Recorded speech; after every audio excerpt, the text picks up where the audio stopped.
What's up, everybody? Hopefully you're doing well. What's everybody got going on tonight? Not so much, I would think. What's new and exciting? Happy Tuesday. Just chilling. We'll stream the airplane tomorrow night, providing we have internet. Sunday night, the internet kind of killed us. It died. About 10 after 6, we lost all internet and didn't get it back for 14 hours. Hey, Star Lugo, how's it going, buddy?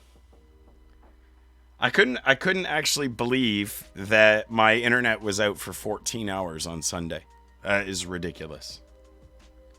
I'm doing pretty good, thanks. Can you guys hear me okay on this mic? I'm not sure if you can hear me all right. Wanted to make sure. I see the thing moving, but I wasn't sure if you could hear me. So I'm glad you can hear me okay. I don't even know if I'm going to get any traffic tonight. There's no flight plans filed for Toronto. I had it posted for 2 days, and we'll see if we get any. I got to keep doing this because I got to get more practice at it. So the more I do it, the more practice I get. So hopefully you guys don't mind just hanging out.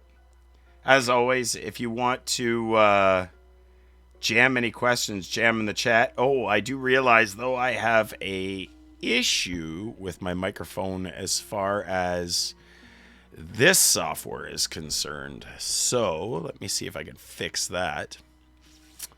It's probably going to fuck it up in Discord too. So what I should do is I should disconnect from Discord for a second. And I have to fix this. I don't know why the software does it. It wants better than CD quality. It's down here. Here, properties. Properties? Nope. Advanced. This. Apply. Let's see what happens when I do that. You can still hear me okay? Now, let me go back to Discord.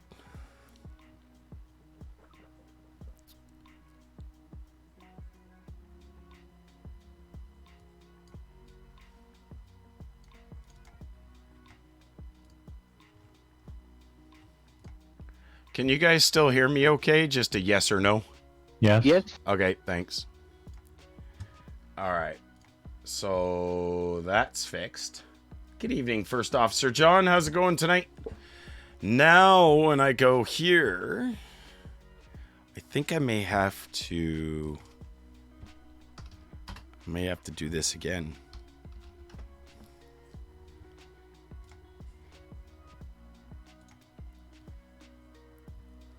And now when I go to here,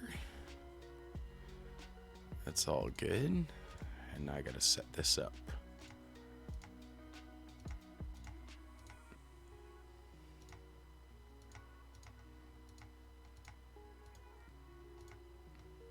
$124,475, $121,900, and should be $118,350 in monitor guard. Perfect. Should be good now. I'm doing good, First Officer John. Thanks for asking. Appreciate it. I don't know if I'm going to have any traffic tonight. I don't see any flight plans coming in or out of Toronto right now. But got to log on and give people the opportunity and just stay the course till 9 o'clock and we'll see how it goes. We'll see if we get some traffic. If not, things are going to start to get busy on POSCON because they're starting to do a lot more invites. And when they do more invites, that'll bring more people into the environment. And then more people are going to want to take part. So just trying to get a little bit of practice in. It's not going to be a very exciting stream. But appreciate you guys hanging out nonetheless. I just need to get more time with the radar client and I'll feel a lot more comfortable with it moving forward. It's actually a very complicated piece of kit that is very user-friendly, but it's different than anything I've used before. So trying to get used to all the key commands and everything else, it's a little bit of a trick. It's a little bit of a trick.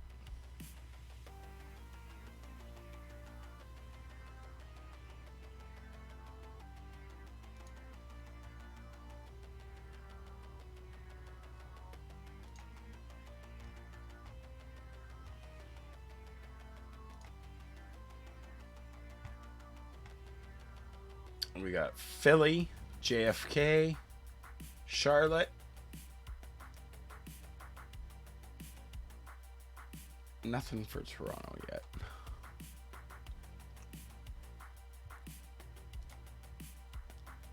Good evening, Tesla. How's it going, big guy?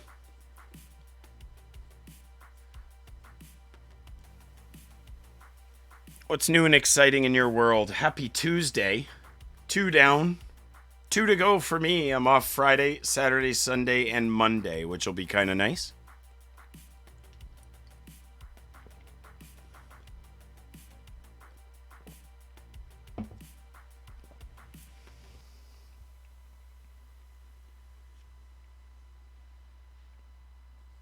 Cold in Maine, so good luck to you up here. Actually, you know what, Tesla? I got news for you.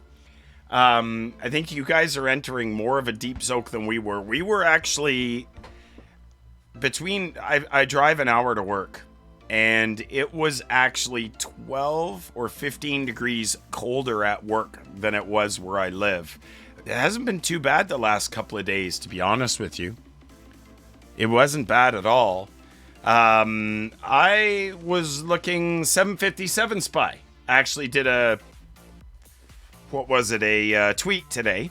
He said it was minus 23 where he lives, Celsius, and it was warmer than that. When I left my house this morning, it was minus 16 Celsius, and when I got to work, it was minus 30 Celsius. So big difference. Really big difference, actually.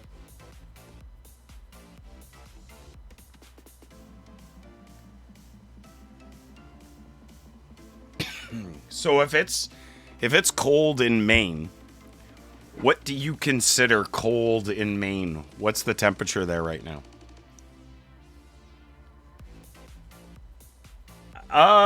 Where's that at, First Officer John? Plus 15 wouldn't be bad.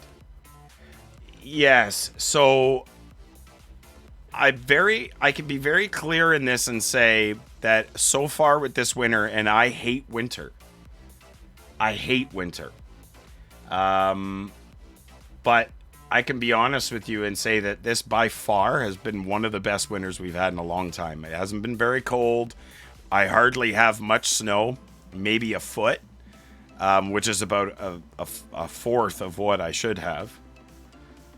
So minus 15 at night, Tesla.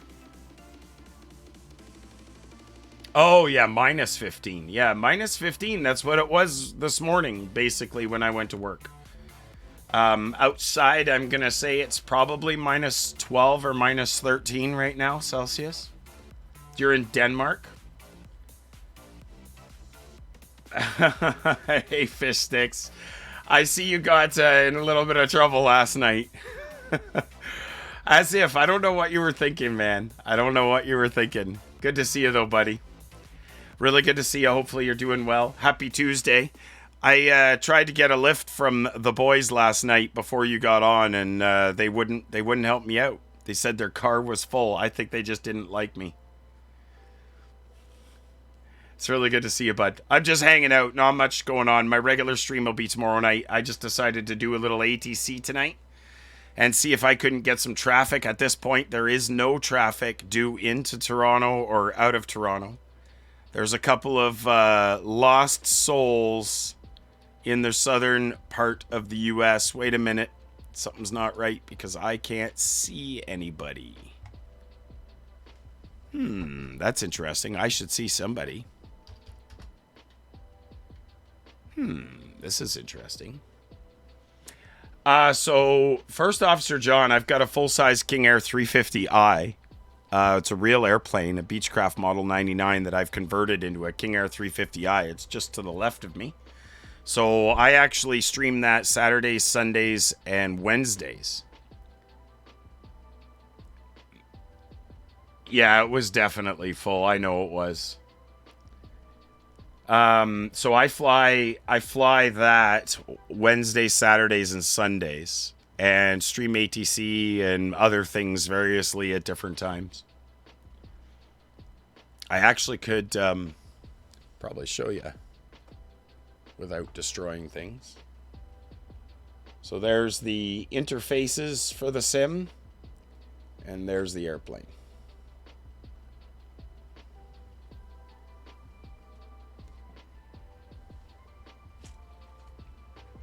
Yeah, just something to check out, that's for sure. Some people can't believe it. It's like, holy shit, that's an airplane. Yep, it is. What I'm trying to figure out, though, is why I all of a sudden do not see traffic. There is one aircraft, 2, 3 aircraft there. Hang on. I'm on, but I don't see anybody. And he's way on the east coast. And I don't see anybody at all. So what I'm going to do is I'm going to do it this way. We'll sign out of that. Oh, now he appears. Maybe I just can't see aircraft that aren't in my airspace. Now I can see other airplanes. Well, that's interesting. Maybe this is part of the update. Nope. I can still see them. Okay, so it was just something on my end that was messed. All right, let's set up those audio frequencies again. 118.35. We'll monitor 121.5, 121.9, 124.475. That's way better. Except that delta disappeared again. Whoa, where'd everybody go?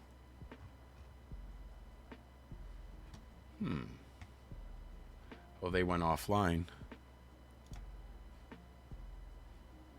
Microsoft Flight Sim 2020. Yeah, Tesla. That'll come back. That'll come back.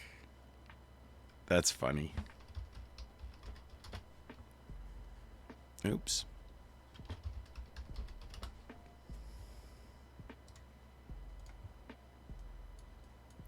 I don't see it. All right. Let's try this.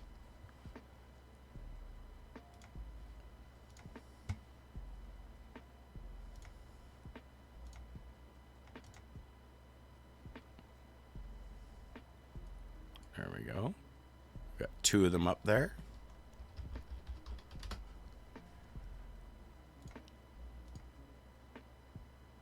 We got them.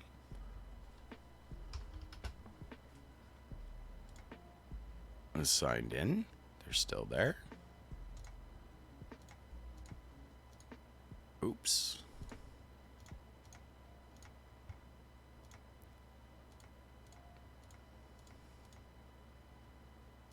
And they're still there. Problem solved. So it's all, First Officer John, it's all done on Microsoft Flight Sim 2020. Used to be P3D. Used to be P3D. Not anymore. So I don't know. Might be a pretty quiet night, folks. Not many people on, not many people flying, not many people got anything on the go. I had it posted only for a couple days. Probably should have updated the calendar sooner, but we'll see. Otherwise, I'm just going to sit here and talk to you guys for the next 2 hours.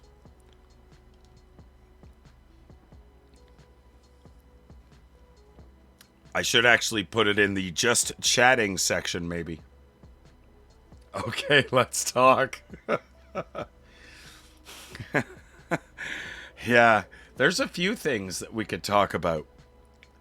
There's definitely a few things that we could talk about. I'd like to first of all say that Spencer is cheap. He's probably the cheapest guy I know. I'm guessing that's just the way he goes, but he's cheap. He's very cheap.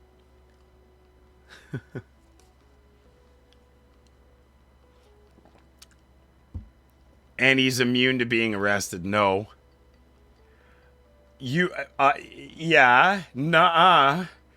You are, Spencer is fucking cheap. So cheap that his friend, CHES, is like, was, not anymore, but was like fucking broke.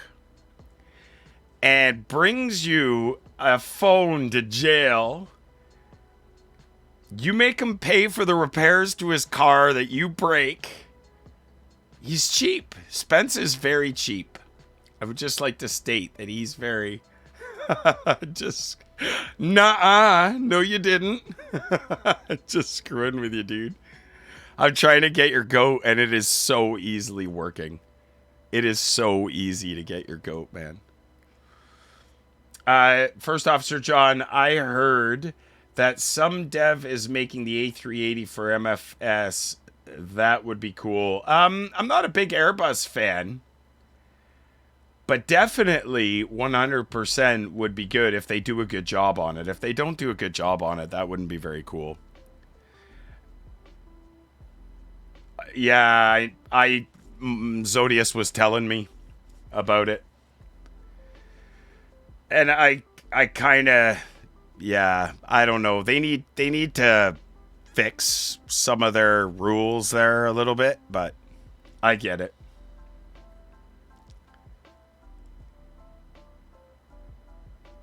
A lifetime supply of toothpaste? Oh, is it fly-by-wire that's doing it, Tesla? That's pretty cool, actually. They'll do a good job on that, I think. Is that what we're getting? Is a lifetime supply of toothpaste? Because that would be really awesome. Maybe you won the Toothpaste of the Month Club? Yes, bullshit they are. Seriously?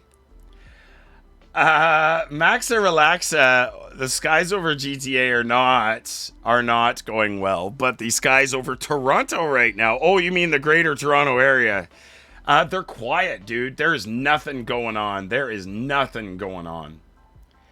I put that I was going to stream a couple of days ago and service. I'm also going to service again on Saturday morning at 10 o'clock. Oh, you talked to Rex? That's awesome. Well done. That would be really cool, actually. It would be something kind of fun. Yeah, Max Relaxa, she's pretty quiet. There's only a couple of pilots logged in. Most of them are in Europe. There's a couple of them in North America there. There's somebody down by Florida. And another one sort of over Charlotte, North Carolina, I guess. But it's pretty quiet. That's why I figured we'll just sit here and chat if we have to. That's what we're going to do. We're just going to sit here and talk flight sim and all kinds of other things.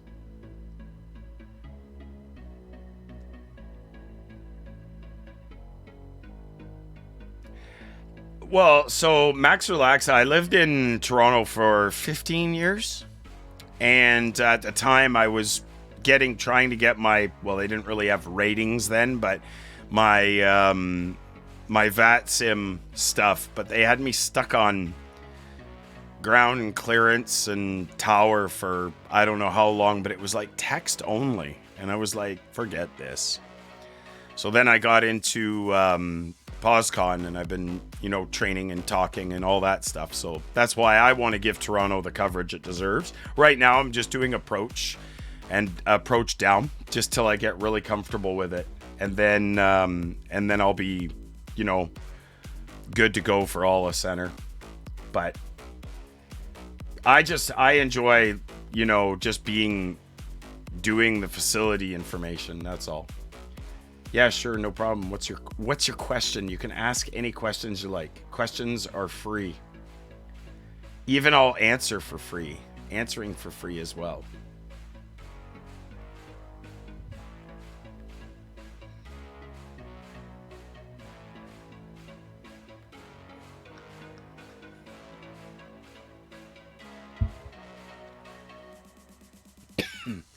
So I actually, Max Relaxa, I'm about 5 hours north of Toronto now. I live just north of North Bay now.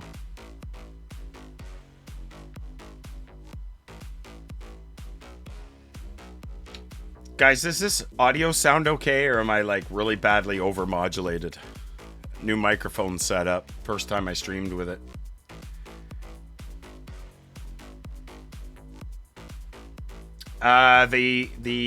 The gold company that I work for is called Alamos Gold Inc.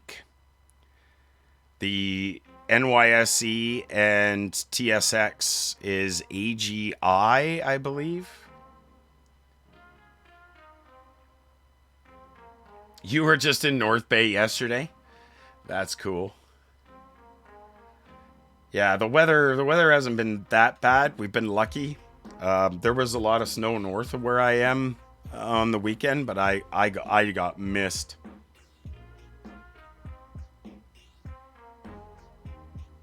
Oh, have you? So I had done work at a couple of mines in Timmins, but now that was just contract stuff. Now I'm full time in Matach.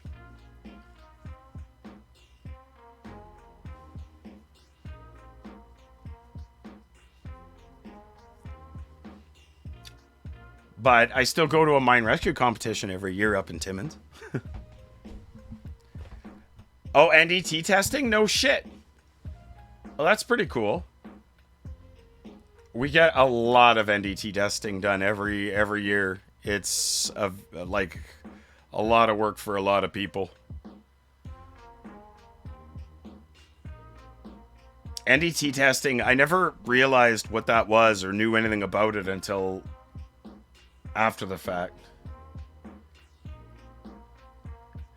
Yeah, so Star Lugo right now, actually, just earlier, there was Boston was on, Atlanta was on, and New York was on. But I guess they were scheduled to get off. But I think Star Lugo, you're going to see things are going to happen a lot faster now. They're in a really good place.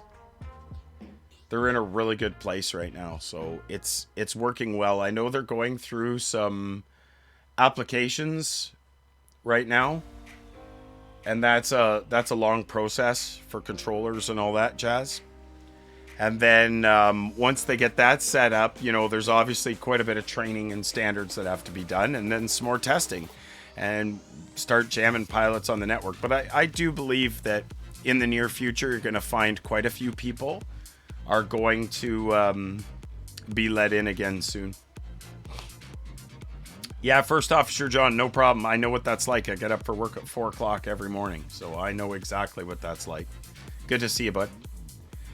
Got to keep the mills running for insurance and safety. Yes, Max Relaxa, you're 100% right. Nay, Drag, how's it going? Good to see you. Not much to lurk here. This is going to be pretty boring because there's nobody flying right now, so we might be just having a gab session for the next little while. Night, First Officer John. We'll catch you later. So yeah, pretty quiet tonight. Tomorrow night's going to be my really big, exciting flight stream. That'll be where the fun comes in. Tonight we're just hanging out, just looking to see if anybody wants to fly in or out of Toronto. We'll see how that goes. Right now it's pretty quiet. She quiet. Quieter than a field mouse in the middle of February.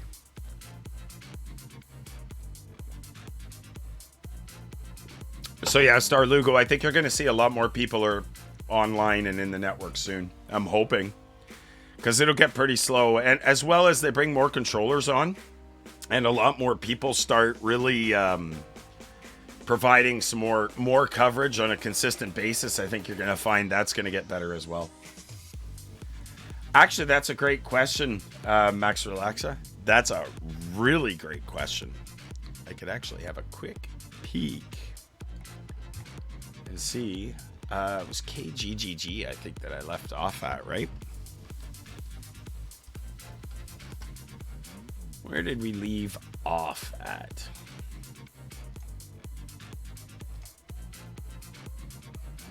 Yeah, KGGW.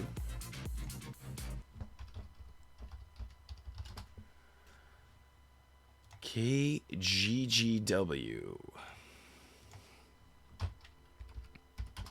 If I can find out, that was Glasgow Field. And then if we go down, I'm thinking it's going to be... Nope, that's going to be way too far. That's 900 miles. What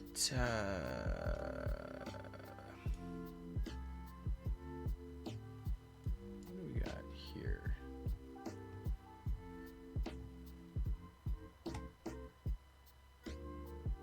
That's Lincoln, Nebraska. We just came from there not too long ago. Thanks, Master Chief.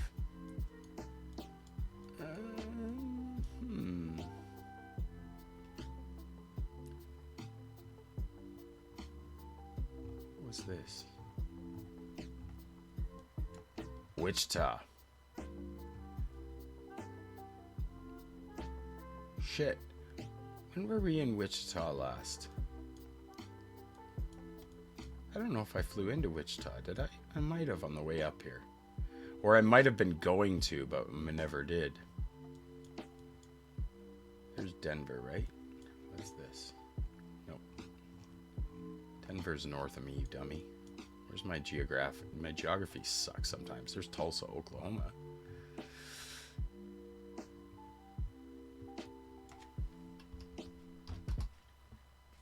It's 863. It's a little long for a Wednesday. That's Minneapolis. Where's that? 588. That might not be bad. What we got there?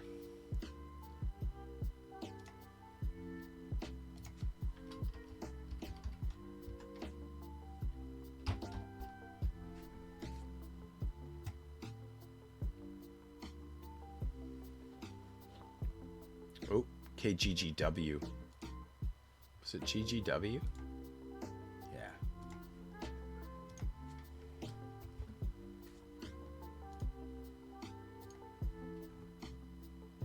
That's not bad.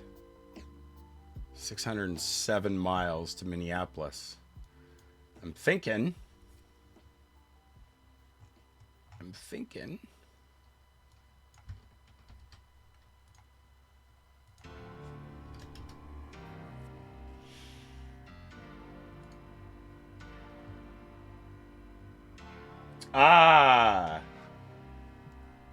Sarah, there's a application a section where you can apply. And I know that they're currently going through applications right now. So I know they've got quite a few applications to go through, but they're definitely looking forward to getting people set up. Yeah, I'm thinking that's where we're going, boys and girls. I think Minneapolis, St. Paul tomorrow. And you know what I will do? Let's write it in stone. GDW, JMS, or GEP1. That'll do. Let's write that in stone. Tomorrow is the 10th at 23:30.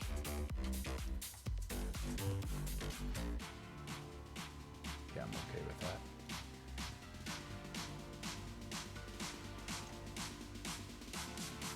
that. POSCON.net.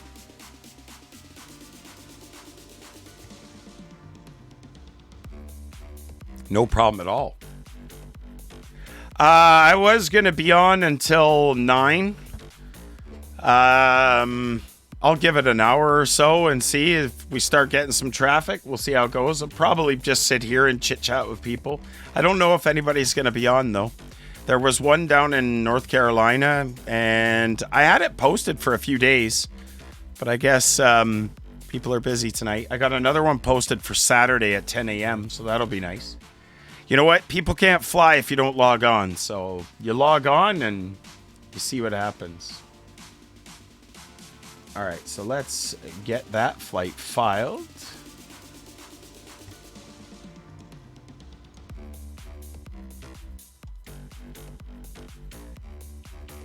Performance category B. that's wrong.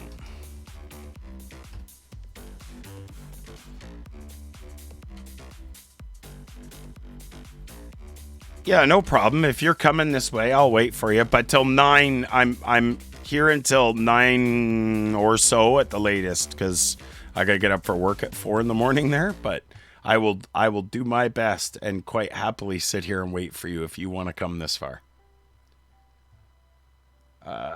Submit that flight plan. Flight plan is set.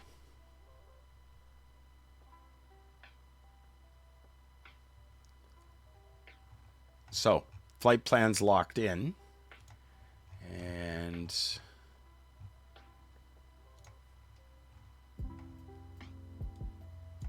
I'll even post the route in the Discord so that everybody knows if they want to join tomorrow.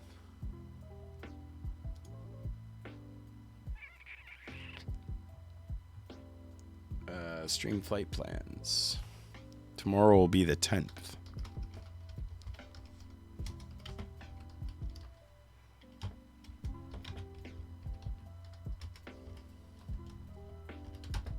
There we go. Flight plan is posted.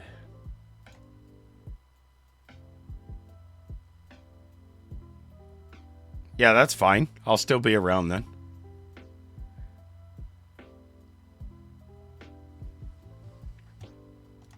Max Relaxa. Just once I get a rig built, I'm going to start flying. I just don't have the processing power at the moment.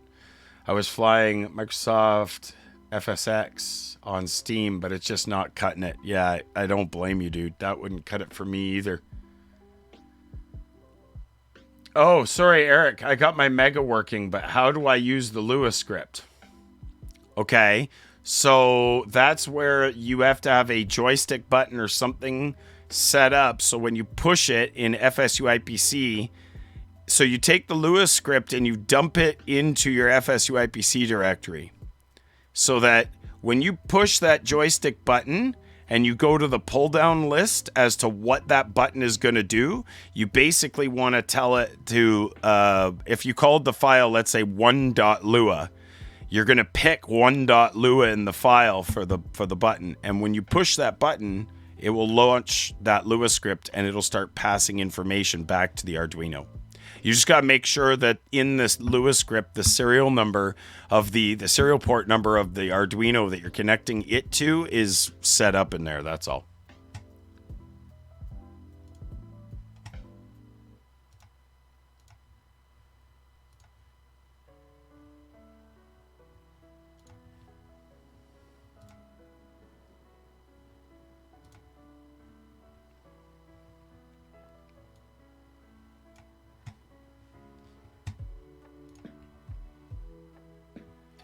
You're just going to learn for now. So Max Relaxa, it's all about, it should be a learning experience whether you're flying or not. And you should never be afraid to get on and fly. Obviously, if you don't have the processing power, that's fine. But never let the fact that you're learning prevent you from flying. There's a lot of really great people that will take the time to teach you to do various things. So I have I 3D printed a box with 6 buttons on it for Lua start stop, Lua start stop, Lua start stop. Sorry, it's got 8 buttons in it. So my first 4 Lua scripts, I start from that little, and it just sits on the throttle quadrant on the side. And then I have 2 other switches in my throttle quadrant that I don't use for anything. And when I toggle them up, it starts those Lua scripts. And then all the buttons, I can toggle them down, and that will stop those same Lua scripts. Yeah, Max Relax, don't ever let learning ever stop you from flying. Because 9 times out of 10, if a controller is not... Like, I mean, I wouldn't suggest you go log into JFK Center at their busiest Friday night ops flight or something like that. But if you come in and you were even to log in here in POSCON, I could help you. There's lots of people that will help. There's lots of people. But for initially, the best thing you want to do is just tune in and listen. I don't know if you ever listen to liveatc.net. I even as much flying as I do on online networks and as much controlling as I've been doing, I still listen to liveatc.net to polish up on my skills, and I hear things. I've learned an awful lot. For instance, in the US, when you get your clearance, for some reason the controller always has to say expect your cruising altitude 10 minutes after departure. Well, the funny thing is in real life here in Canada, they don't say that. So I learned something today.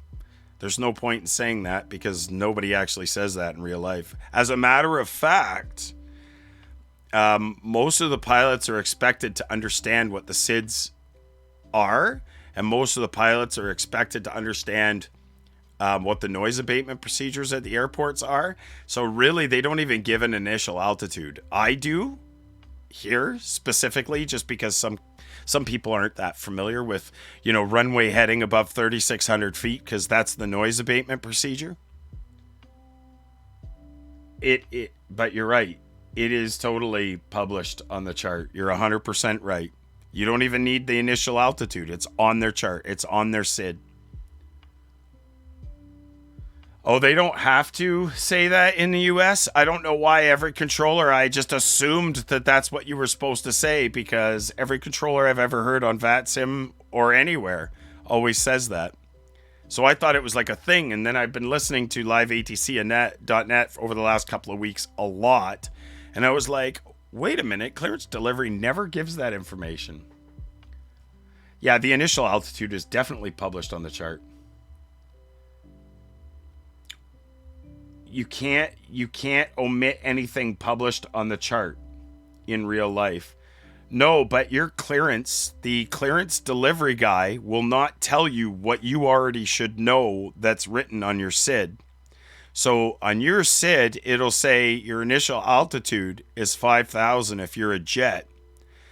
And off the runway, you're going to contact departure and you're going to say, in the climb through 2.3 for 5,000. But the controller, when he gives you clearance, isn't going to say climb initially to 5,000 because it's already on your chart. So the clearance delivery guy, once he's cleared you for the SID and the transition, he doesn't sit there and tell you that, oh, by the way, please read up on your noise abatement procedures and know that there's no turns below 3,600 feet. He doesn't say that either. But it's one thing that I find interesting is that's all information that you don't need to give in the clearance. You don't need to say what their initial altitude is because guess what? It's in the paperwork for the SID.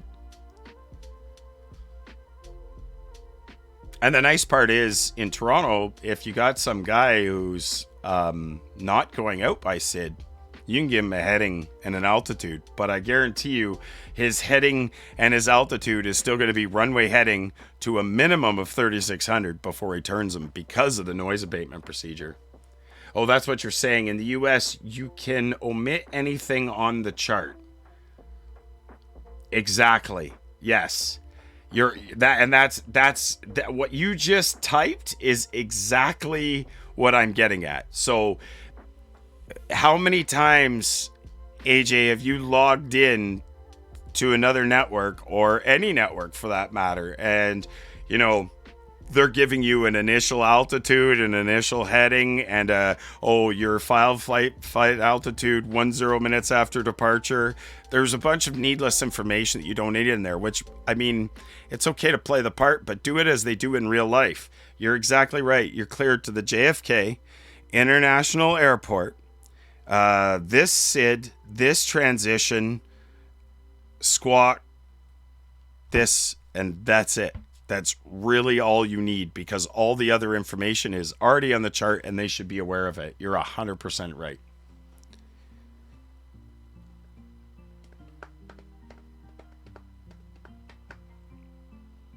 In Canada, though, for some reason, they have to say flight planned route. Where in the US, you guys say as filed, which we don't say in Canada. There's no as filed. You can't say that.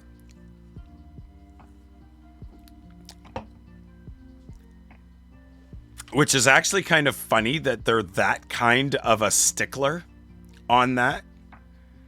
I do find that's interesting. I honestly find that interesting.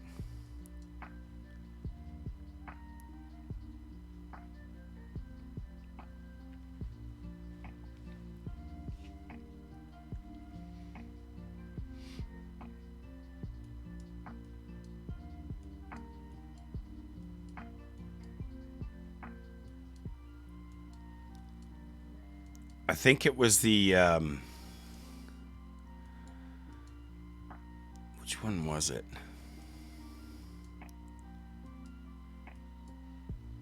I'm trying to remember which one that was.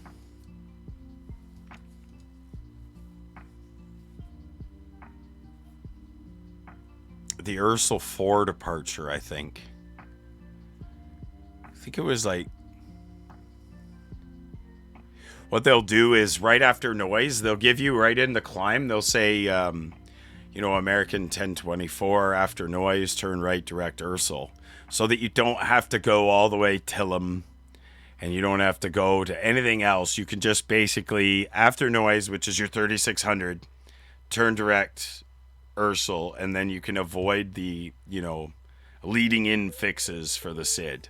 So they can omit fixes and give you direct if it suits them, right?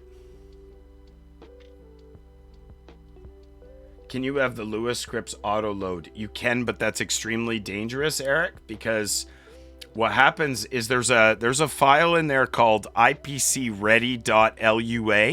If you just rename your Lewis script to ipcready.lua, if you rename it to that, as soon as the connection between FSU IPC occurs and it's ready to serve clients, it'll automatically load that Lewis script. But here's where the problem lies. None of us are perfect. And if you have an error in your Lewis script, it is going to crash every time it tries to load, and then there'll be no way to stop it. Where for me, if I use a button to start it and a button to stop it, I can be sitting there on the runway. I can start it. If I got a problem or I want to change something, I can stop it, go edit the file, save it, go back to the sim and just start it again and test it and see if it works without having to reload the sim and all that other stuff.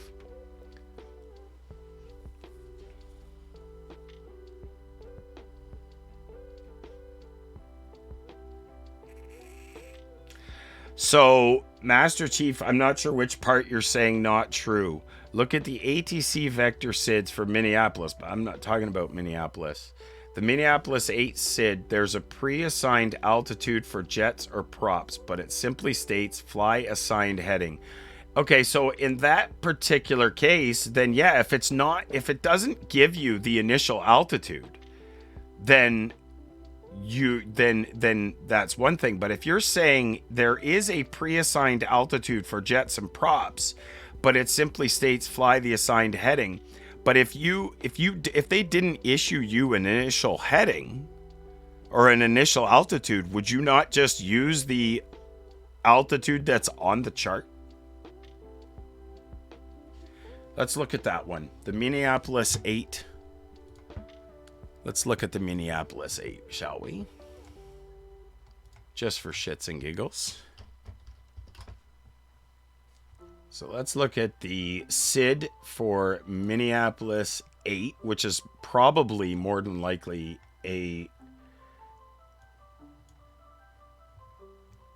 So, top altitude, jet 7,000, props 5,000. All runways. Fly assigned heading for radar vectors. For radar vectors. This is a radar vector SID, so that's a different SID altogether. You can't, a radar vector SID ain't gonna help you out with this. But it says turbojet aircraft maintain 7,000 or lower assigned altitude, or a lower assigned altitude. So if they don't assign you an altitude, it's gonna be 7,000. All other aircraft maintain 5,000 or a lower assigned altitude. So if they do not assign you an altitude, the number is, I'm a prop, it's 5,000. Now, here's the problem that I have with a vector SID. A vector SID, you're getting this, like if you're going off runway 17 for assigned headings from 230 clockwise to 285, you're going to cross 7.0 DME out of MSP at or above 3,500. Maintain the assigned altitude. If unable to comply, advise ATC. So if they don't assign you an altitude, you're going to set that 5,000 if you're a prop, 7,000 if you're a jet. But again, I don't like this because it's a bad example because it's a radar vector SID. So they have no choice but to give you headings and all that jazz. But if we look at Kerbu 1, which is jet aircraft only probably. Funny, it actually is not, just by fluke. If you're going off runway 17, top altitude is assigned by ATC. So this one in particular does not have a top altitude. So they absolutely have to specify an altitude if you're using this departure. They're telling you at or above 3,500, but maintain the assigned altitude. So they're talking on this SID, like they're specifically saying that the assigned altitude, in which case, if you're using this SID, they have no choice but to assign you an altitude. Let's just for a minute look over here. If we go back to Toronto and we look at the SIDs for Toronto, let's just pick the one I was talking about, the Ursel. I think it was the Ursel 3. So off the runway 24s, which is what we're doing, which is this one. So this is jet aircraft only, obviously. And what does it give us here? And the top right or side on the, it says altitude unless otherwise assigned by ATC, it's 5,000. So what that tells me is if they don't issue you a assigned altitude in the clearance, you're going to $5,000. And what's it say off the 24s? Unless otherwise assigned by ATC. Once again, this one, where the one we just looked at was implicitly saying you need to be assigned something by ATC. This SID is actually saying, unless it's been otherwise assigned, climb heading 237 to 1,000 feet, then do a climbing left turn heading 235 or as assigned. Expect radar vectors to Tillim or as assigned. The or as assigned, you could say, do not go to Tillim, turn right after noise and go direct Ursel. There would be nothing wrong with that because or as assigned is applicable. Now, where this I don't like, and this is where it gets really confusing to me, is it states right here, unless otherwise assigned by ATC, climb heading 237 to 1,000, which is runway heading to 1,000, then do a climbing left turn to 235. And I'll tell you why I have a problem with this. Because when you go to the noise abatement procedures, it specifically states in the noise abatement procedures during regular operating business hours, not at nighttime, it basically says no turns below 3,600 feet. So no turns below 3,600 feet, but there on the SID, it says, oh, it's okay. After 1,000, make a climbing left-hand turn to 235.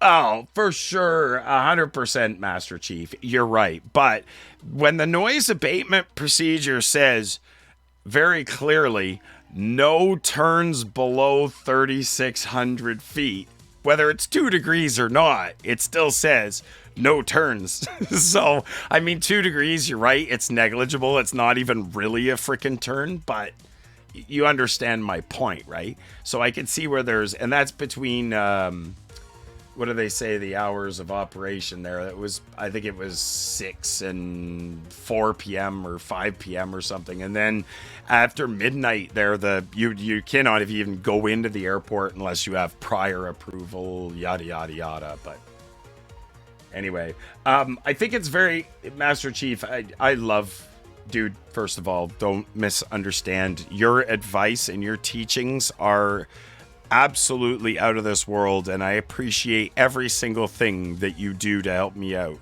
I'm just saying, if I'm giving clearances in Toronto, I don't have to give initially climb 5,000 because it's on the SIDS.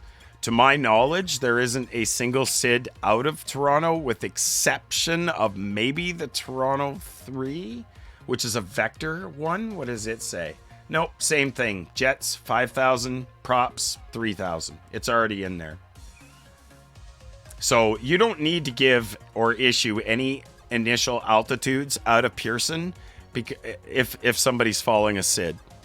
Because every chart on the SID gives you the top altitude unless otherwise assigned by ATC.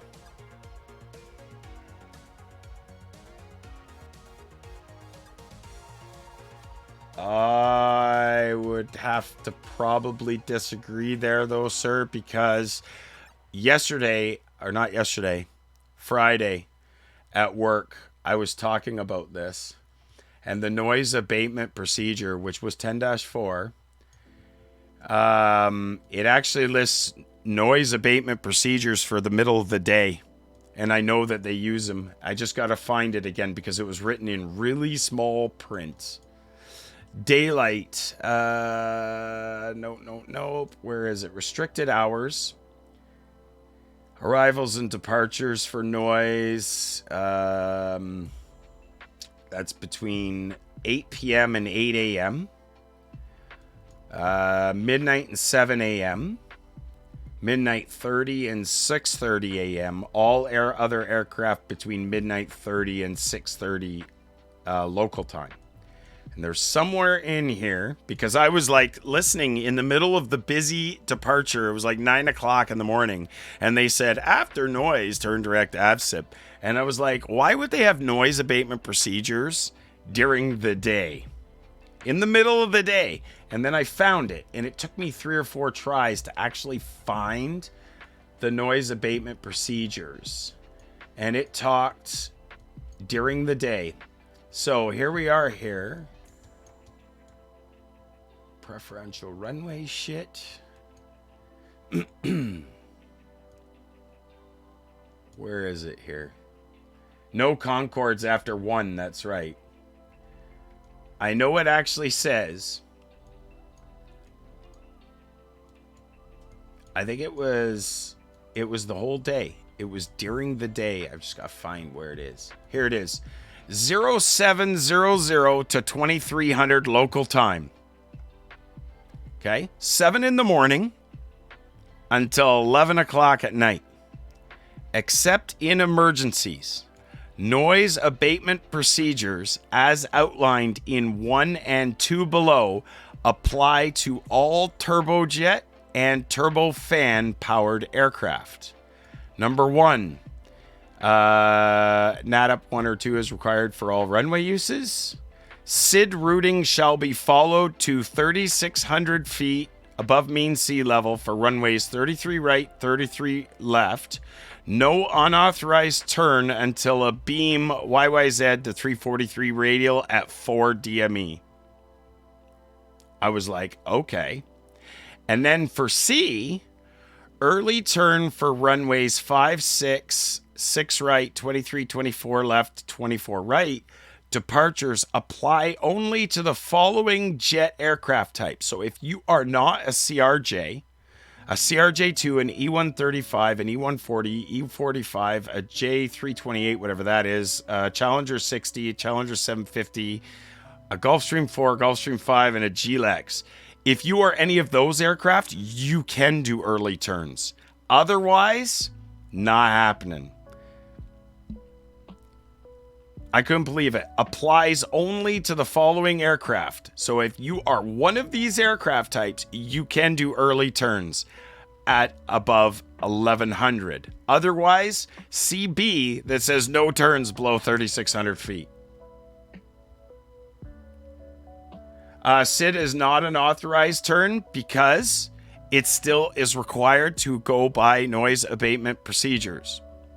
It says SID routing shall be followed to 3600 AMSL. I couldn't believe it, Master Chief. I agree with you, but it made very clear. And when I sit and listen to Toronto Departure, I shit you not, Toronto Departure the whole day are being that specific about ensuring that there are no turns below 3600. If you're on a SID, no turns below 3600. Now, if you're a little Cessna 152 and they even let you off the ground, yeah, they're probably going to let you turn.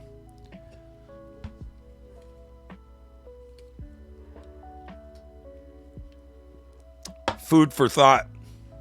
I couldn't believe it because when I was sitting there, like I totally agree. Noise abatement procedures, midnight or 11 p.m. to 6 a.m.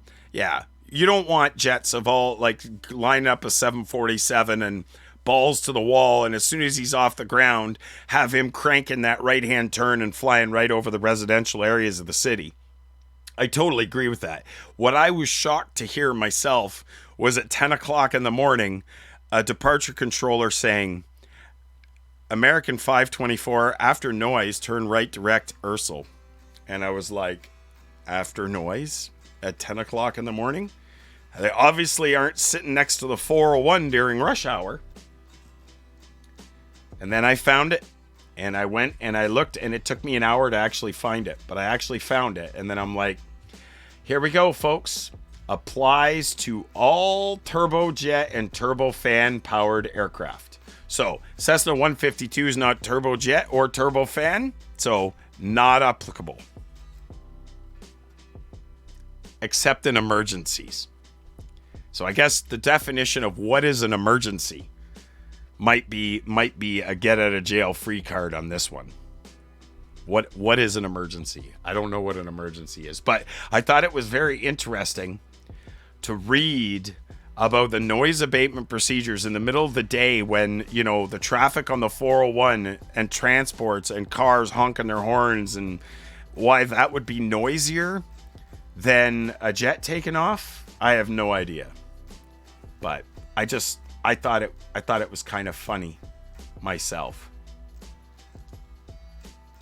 I really did think it was kind of funny.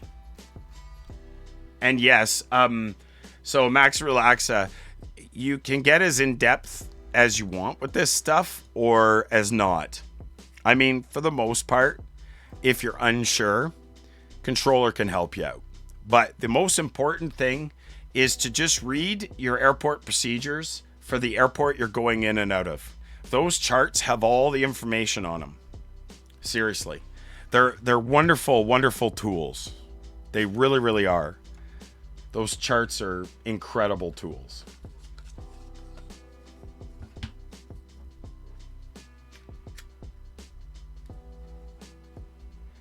The thing that I like about it is when I first started reading the charts, I didn't really know what I was doing, but there's a crap ton of information. And even in Europe, Master Chief was very, very helpful to help me learn. In Europe, they do things a little differently on their charts. Excuse me, but there's lots of resources on the internet that you can look up that actually talk to you about what procedures or what each thing on the chart means. There's a lot of training in utilities that can go on. If I'm not mistaken, POSCON's even going to have a training department, so it'd be really cool if you need a little extra help. I'm sure there's going to be people on that are going to be willing to help you. I mean, you have to be able to help yourself though as well, right? You can't just come in and say, how do I build a King Air 350i flight simulator? It's not going to fly probably with anybody, but you could definitely, if you help yourself out and just say, listen, I'm familiar with this chart, but I don't know what this means. And I'm sure if you posted it in the Discord is a huge resource, right? If you posted a picture or a section of something in the Discord and ask somebody, could somebody please tell me what this means? I'm sure that there is a bunch of people that would be more than willing to help you. So guys, if you haven't yet signed up with POSCON and joined the Discord, you want to do that. Join your Discord, link your Discord to your POSCON account. You want to do that because you can't get invited to join the network unless you do that. So that's one of the things you're going to want to do. Zeprex, I don't know. I'm guessing that's a game. I have no opinion or any frame of reference to this. Leagues of Legends. I do not know what this is. Yes, Max Relaxa. If you're willing to learn, there are people that are willing to teach. If you're not willing to learn, nobody, not even the best cheaper teacher in the planet is ever going to be able to teach you anything if you're not willing to learn. Oh, never mind, no problem. Okay. Sorry, dude. Just not familiar with Leagues of Legends. Not something I've ever played. It would be the same answer if somebody said to me, "What do you think of World of Warcraft?" Got no clue. I don't play it. Yes, each Mega has its own Lua script. The Uno has its own Lua script. The ESP2566 card has its own Lua script. So I've got 6 Arduinos and 6 Lua scripts that run.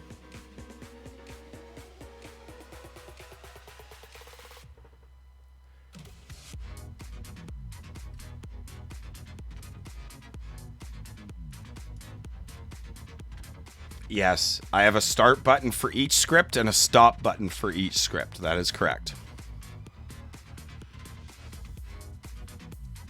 And I happen to have extra because the only actual joystick interface that I'm using is inside my throttle quadrant.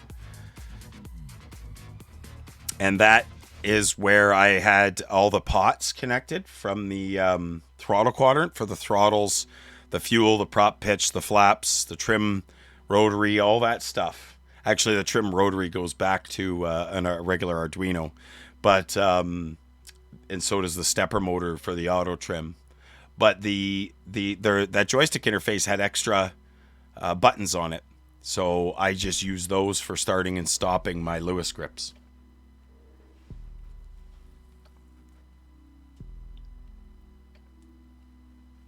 Yeah, no problem, Eric. I told you, I'm always happy to answer your questions, dude. Anybody has questions, I'm always happy to answer them if I can answer them. League of Legends? Can't answer them.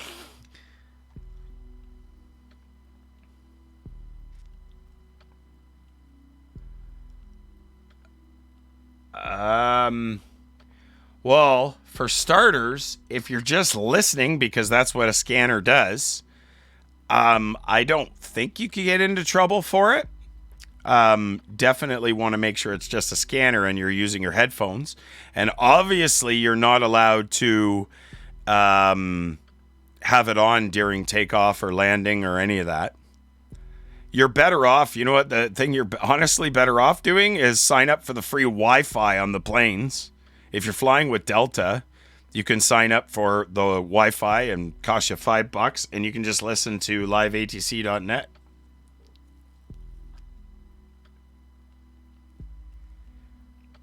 I would recommend though that you don't do that. Because just because you and I know it's a scanner, some other people and passengers might not think that, and you might end up just even causing yourself more trouble than anything. So I would recommend you don't do that. Your best bet is to, well, exactly. You could definitely freak out some folks. So my recommendation would be not do that and find other means. Find other means. That would be my suggestion.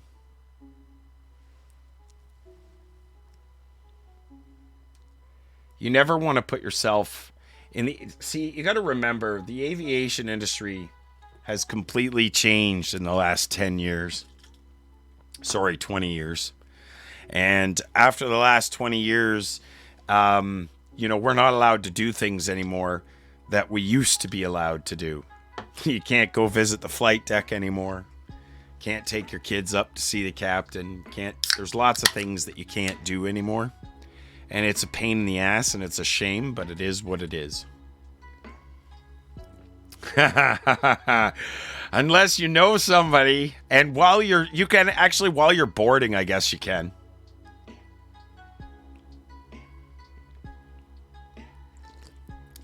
Okay, so Max Relaxa, I was born in Africa, and I can tell you that when I went to Africa back for a visit in 1988, I was warned, even as a young little boy, do not pull your camera out and take pictures of anything until you ask permission from one of the adults before you do this. Specifically, in the wonderful African continent, there are government officials that do not agree with you taking pictures of things. So the fact that you used a camera at an airport in Africa, number one, tells me that you're very ballsy. And number two, tells me that although what we realize as innocent behavior in North America, it turns out that in other countries, it behooves you to know the rules and restrictions in other countries. For instance, apparently if you get caught in, I think it's, my daughter went there. Taiwan? No. There's an Asian country that if you go to, if you chew gum out in public or on the street, you actually are breaking the law. Singapore. Thank you, Roundabout. That's exactly what it was. My daughter went to Singapore. And she come back and there was these weird rules. And you're not allowed to chew gum in public. It's a fine city. I don't know, is that a sarcastic fine? Because they have a fine for everything, yeah. So apparently if you get caught chewing gum in public, you can be in a lot of shit for that. Like, it is a no-no. Seriously, a big no-no.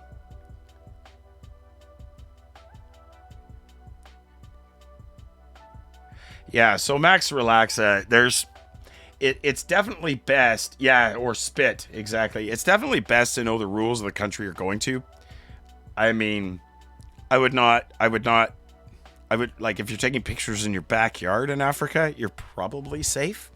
But don't go taking pictures of government buildings and all kinds of other things. They tend to get extremely cranky with you if you do things like that. Or basically don't do anything outside. Is Singapore that bad, Roundabout? You can't even do anything? That sucks that you can't do anything. I find it interesting that you can see my mouse cursor moving here. That's bizarre. It's moving, but it's not on that window. You're exaggerating, but those rumors are basically true. I'm sure they are. It's kind of fun.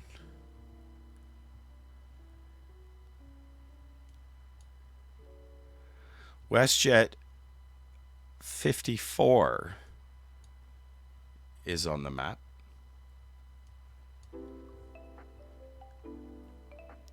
I just realized why I can't see that other airplane. He's ghosted. That's why. Yeah, there's lots of small things. Every country has little rules that you have to follow, right?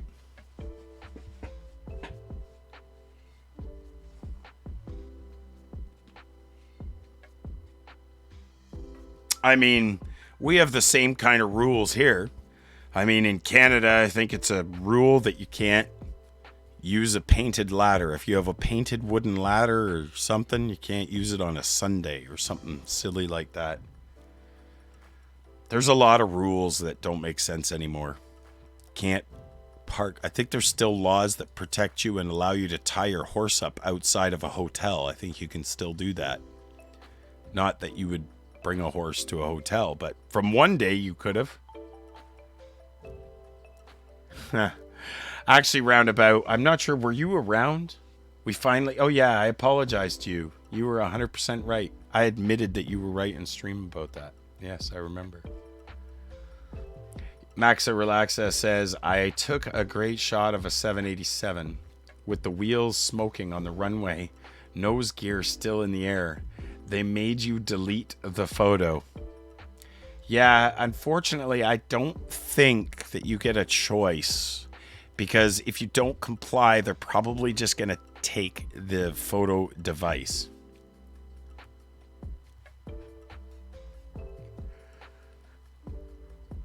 That's funny, Roundabout. I do agree. As much joking around as it is, I just find it obtuse that in the US they just expect that you're going to want it warm.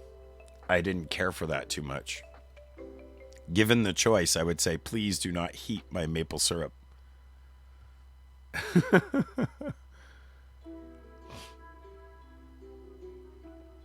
Yeah, he said, I wasn't getting on the plane, so I complied. I needed to get home. I don't doubt it. So that would be the question that I had. Did he literally say you weren't getting on that plane, or you just weren't getting on that airplane with that photograph? It's not really an American rule. I don't know. I just know that when I went to an American breakfast restaurant, everyone I went to, they tried to heat up my maple syrup. I'm like, I don't want it heated up, though. I do not want it heated up. Do not heat up my maple syrup, please. Please and thank you. I do not want it heated up. Most restaurants or diners just have a bottle of some cheap syrup on the table. See, that works for me. That totally works for me. I'll take that. Aunt Jemima on the table. There we go. That works for me.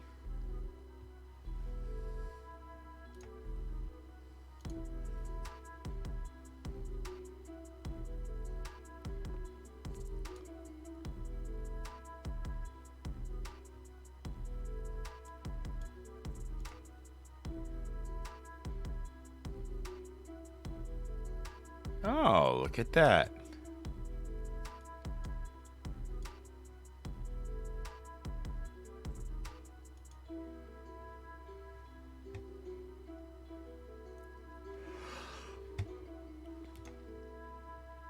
It was basically a bribe by an airport security official.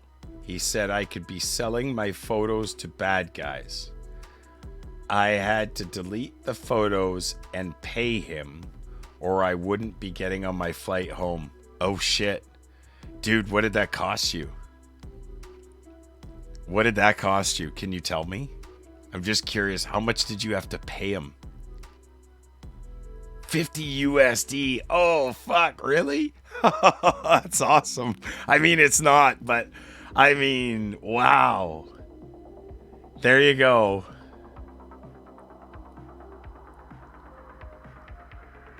Yeah, like that's harsh. The worst part about that, here's the problem that I would find with that. Oh, that all you had. So here's the problem that I would have with that is this guy testing me? If he tells me this and I accept this, am I going to jail for bribery? Oh, I would have been scared shitless too, dude. I would have been scared shitless just from him coming up and saying, he probably would have said to me, what are you taking pictures of? And he'd say, oh, I'm a big airplane lover. I'm taking a picture of that. Well, you can't do that. Okay, I'll delete them right now. Would that be acceptable to you? And that would be the end of it. That's probably all I would say.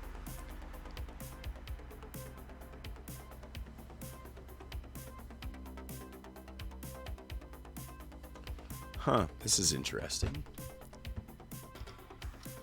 Wonder why this isn't working. Oops. Let's try over here.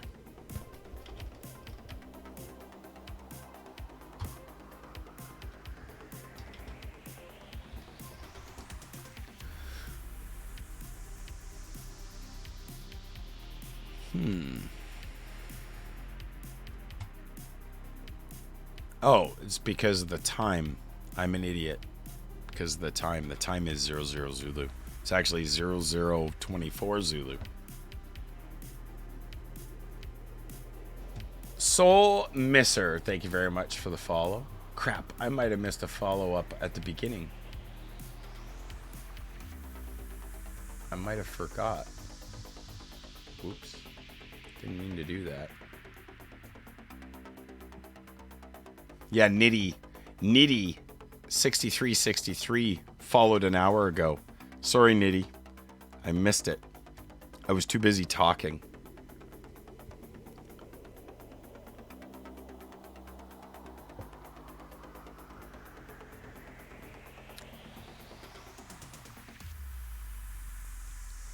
I love it. This airport is so much fun to control, especially when you can start getting some really good flights in and out of it. I'm wondering on Saturday we'll have some more, I'm hoping. It's hard too. It's hard with the time of the evening, I would think.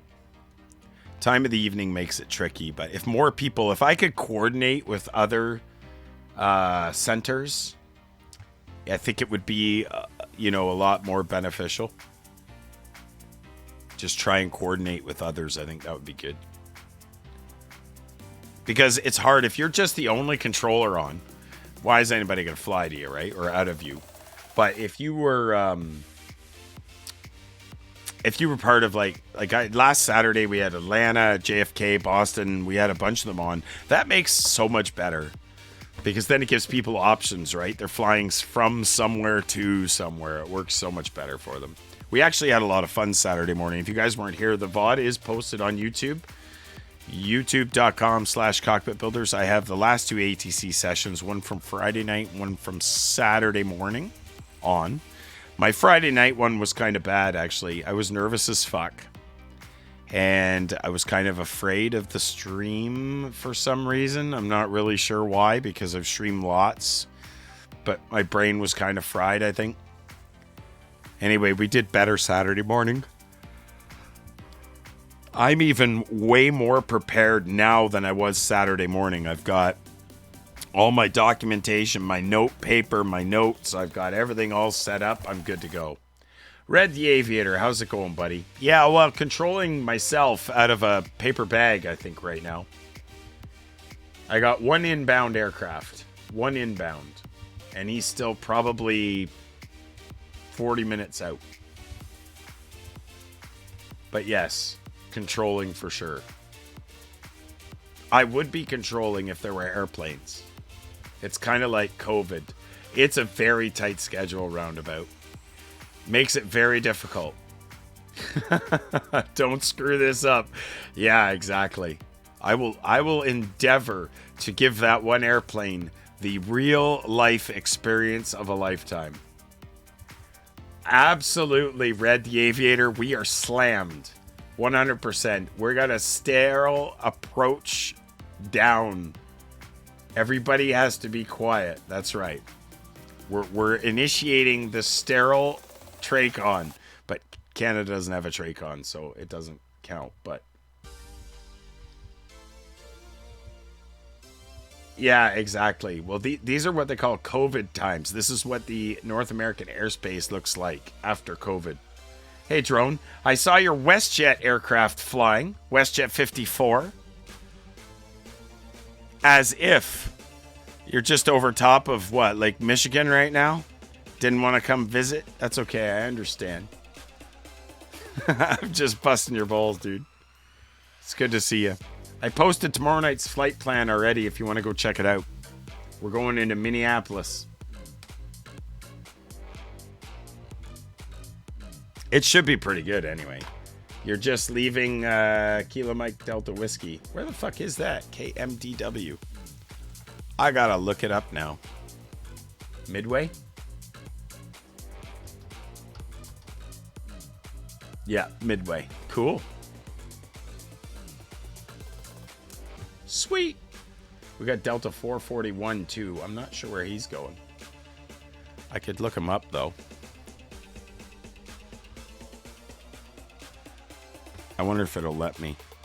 QF, I think, right? Pretty sure it's QF.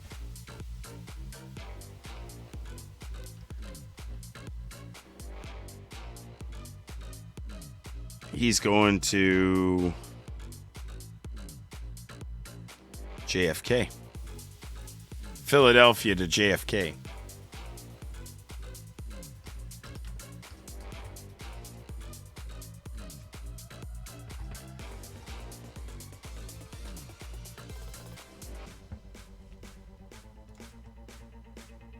WestJet 54.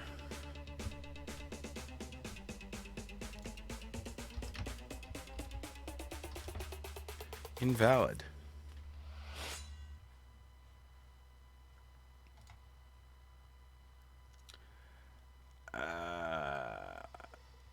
AAL 132.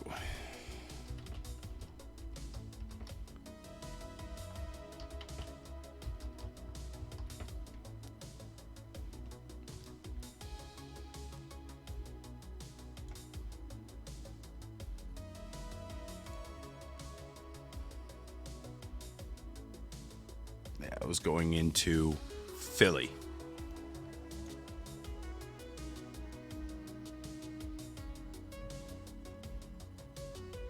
Oh, the Delta logged off. The Delta logged off. Not sure why. I guess he didn't want to go to Philly. I know you are. I was just looking to see if you had updated your flight plan yet. Apparently you have not, which is fine. We might not let you into our airspace.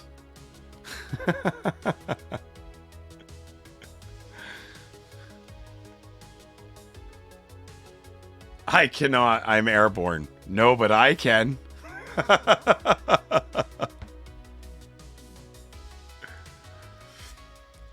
I'm sure you have ways. I'm sure you have ways. Yeah, exactly. That's funny.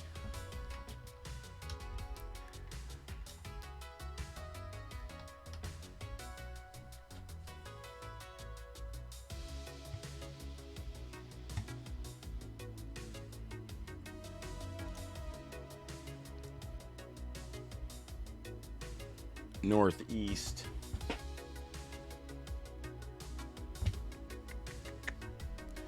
The northeast arrival. That's northwest. I think it was Amoeba. That was the one Master Chief used the other way. Yeah, and it'll probably be Tuker. I think that one will probably do it. Just over Lake Ontario. Yeah, that's gonna be the one.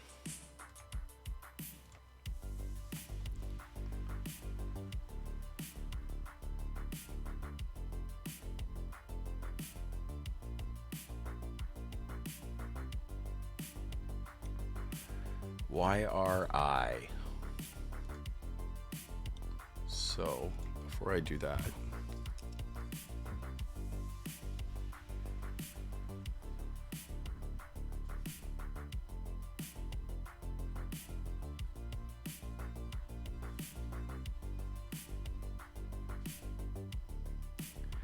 it'll be Amoeba 5.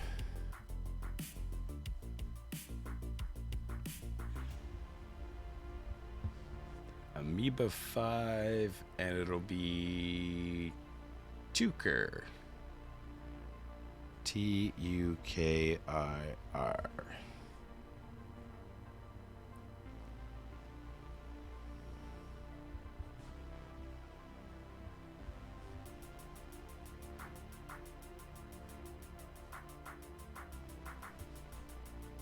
And YRI, where are you?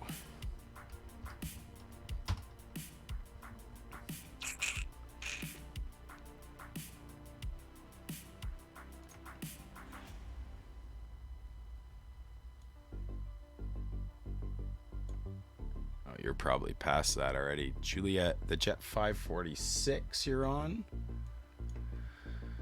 546 is this one to Fleur, and then you're over to DNY. Well, we can go Fleur.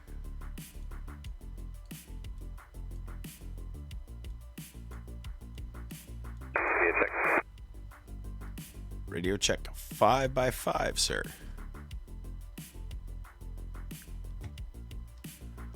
So that's Fleur.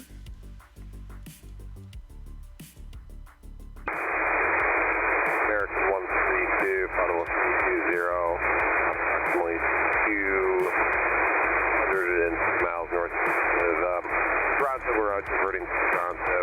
Arrival information and the star you want to fly.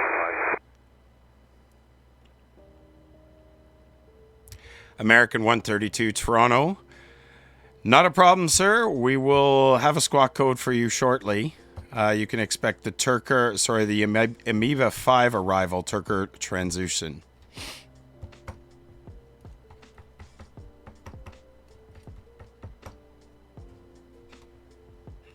Roger,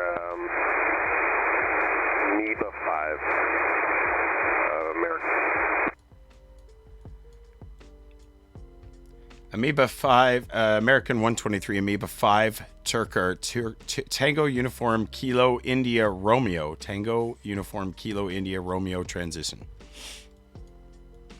Our Project Turker and the Amoeba 5. So we can edit this. He left Fleur, so his position is somewhere close to a DNY. We should be able to, oops. We can go TUKIR. And that's IMEBA5. And send. And then I can do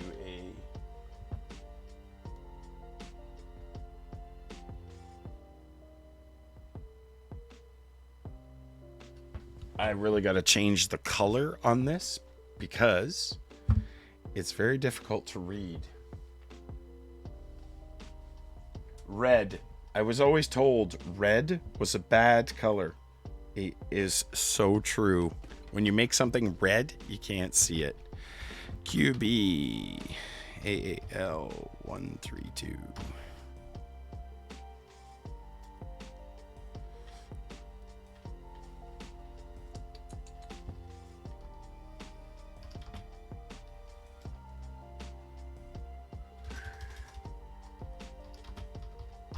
American 132, confirm landing southwest or to the northeast. American 123, you can expect runway 23, Toronto. Runway 23, roger.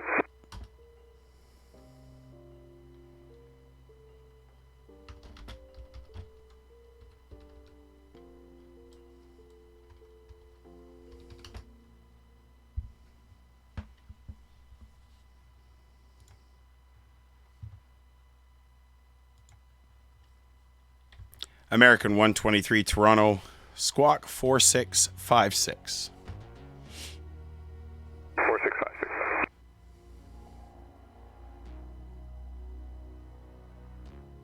He's just entering the Toronto Center airspace anyway, so pretty good timing, actually.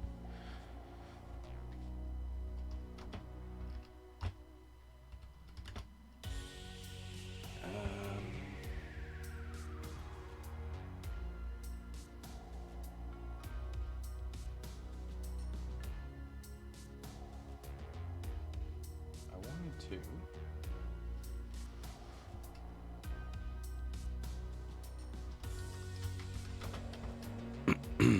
Let's see how this works. You wish you didn't have class tomorrow? You'd fly the network? No problem at all. What I would suggest, though, is you have a look at the calendar if you haven't seen it. I'll be up again on Saturday morning. Maybe even Friday night. Depends how Friday goes. But definitely would be awesome to have you fly on the network as much as you can. There's lots of controllers that are going to need to have the extra traffic, right?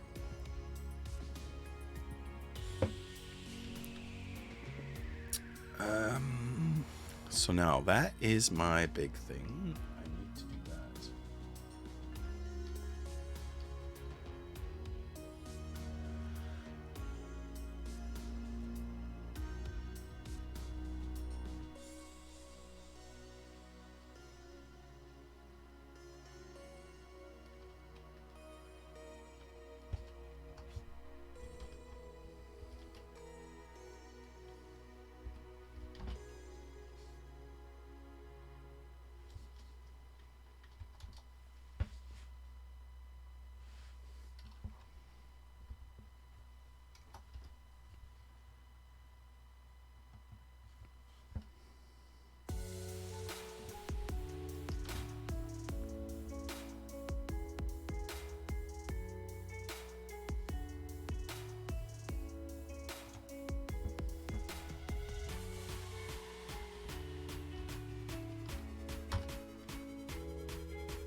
Yeah, check the calendar, man. It's lots posted on it.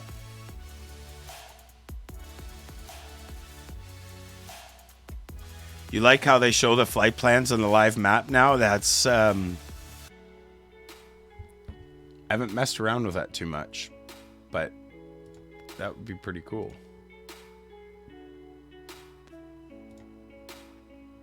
Oh, I see what you're talking about, I think.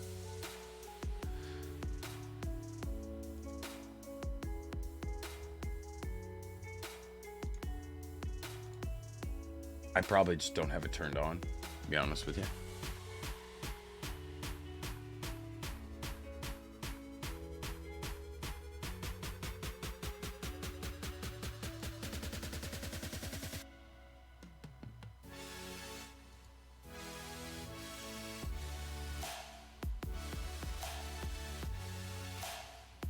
Oh, it's right in front of me.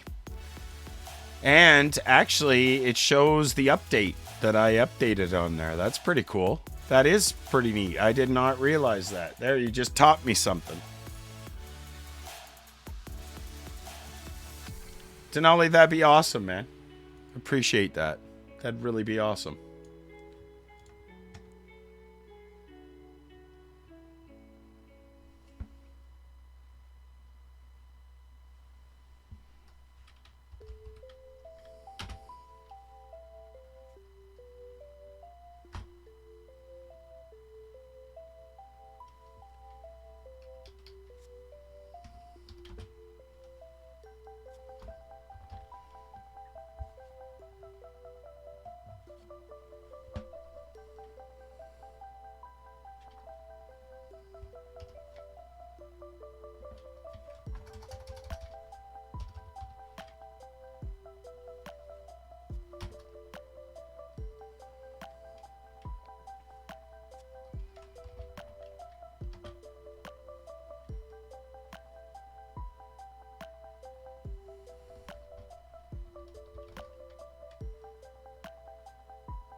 Yeah, I was actually looking for... I'm not getting your full data block. And this happened to me on Saturday, and I remember doing something, and it gave it to me. I've got your aircraft type, I got your CID, and I got your altitude. Sorry, your speed.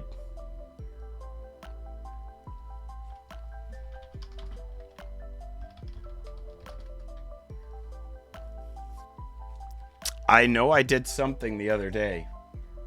Well, your altitude.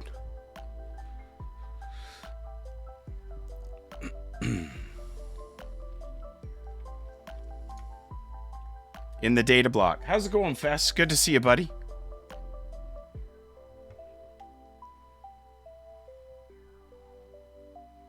Oh, I thought that was... Oh, okay. I thought that was your aircraft type. That was bad.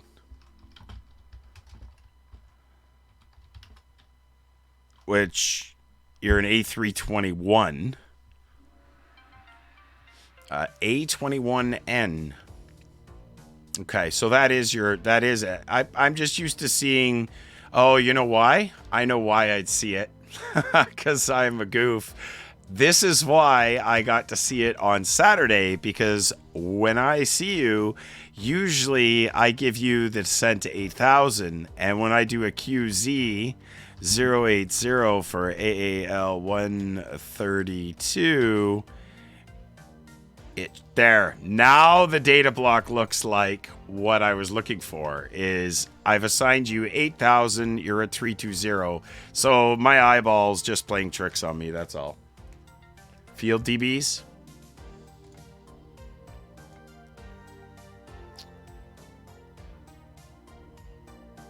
Oh, there's the type there. There we go. Type and destination. Yeah, now it should scroll between... Oh, I see. It's one or the other. Yeah, now I can actually...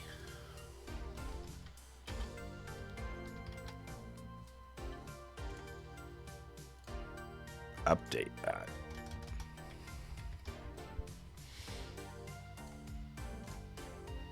There. Yeah, it's because you weren't assigned. Now, assuming that somebody from center had handed you over from the other sector, you would have a 320 probably already in that heading, or it would just indicate that you're already at your assigned altitude. That's pretty cool, though. That's actually really neat. That makes sense. My eyeball's just playing tricks on me because I couldn't remember how I did something. I did it on Saturday and I couldn't remember what. But now I remember.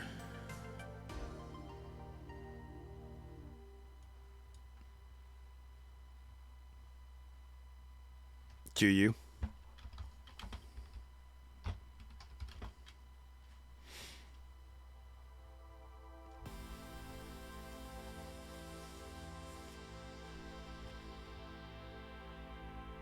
Yeah, the arrival, it's not quite.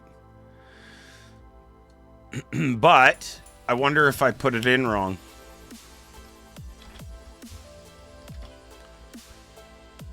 IMEBA5, is that the actual... I should look to see if that's actually the code on it.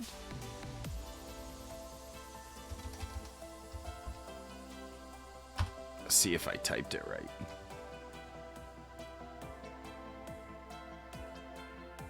Uh, 24. IMEBA.amoeba5.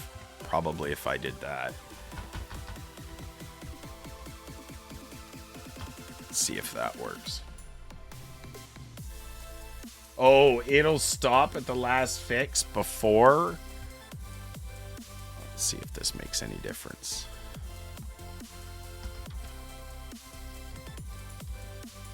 Yeah, it's doing it. It's going to Amoeba. It's just not going all the way. It's not adding leap hooks, which is the bedpost. And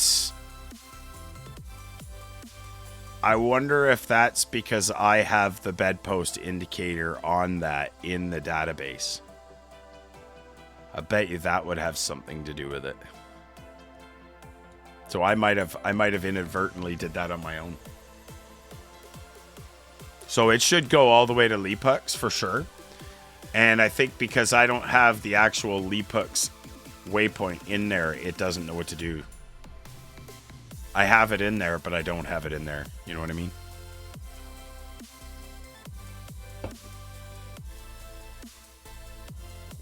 Oh, it doesn't? Oh, okay.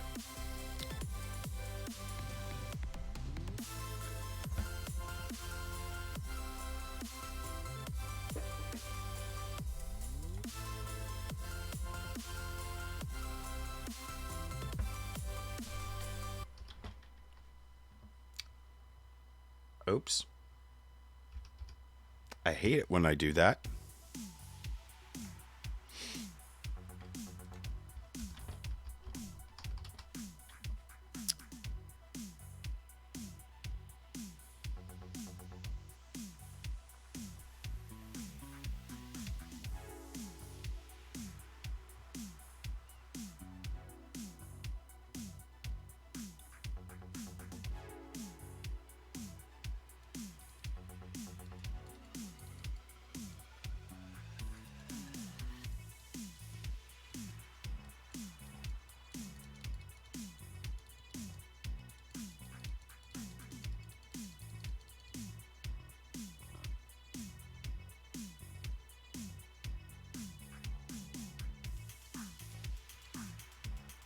Did I put that now?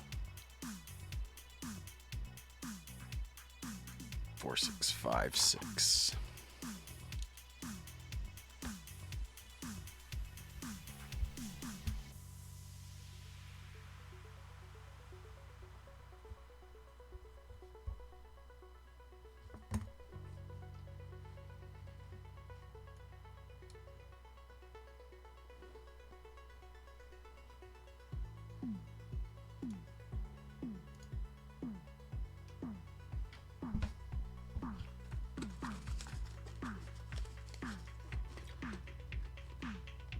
Sean of Viper S1234, thank you very much for the follow. Good to see you. We're just chilling on a Tuesday night. Good to see you guys.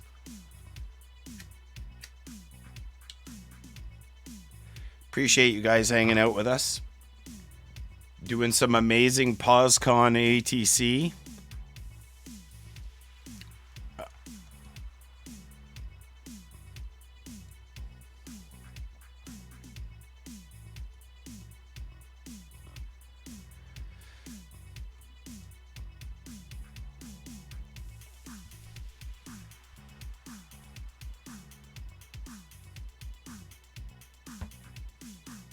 Hopefully everybody's enjoying their Saturday, Friday, Tuesday. What is today? Tuesday. 2 done, 2 to go.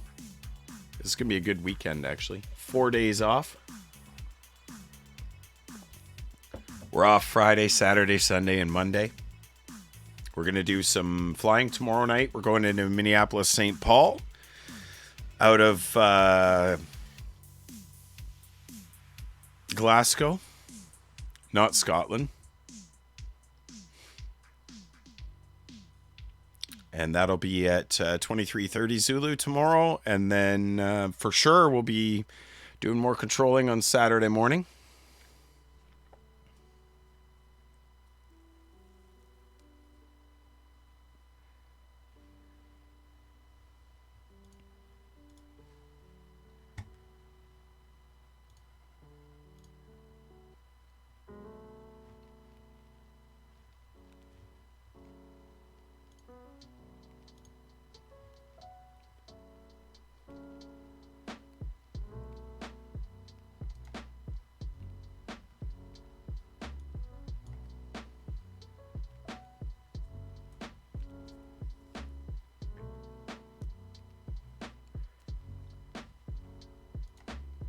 That's a really neat feature, actually. American 132, request lower. American 132, radar identified. Descent pilot's discretion. Cross Lee Pucks at 8,000. Lee Pucks at 8,000, American 132.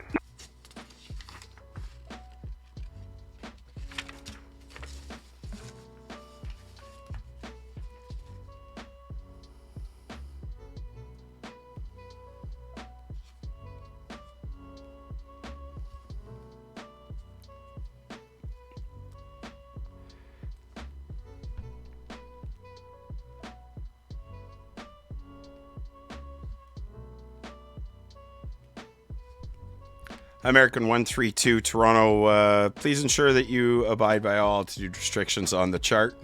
And like I said, just cross Lee Pucks at 8,000. American 132.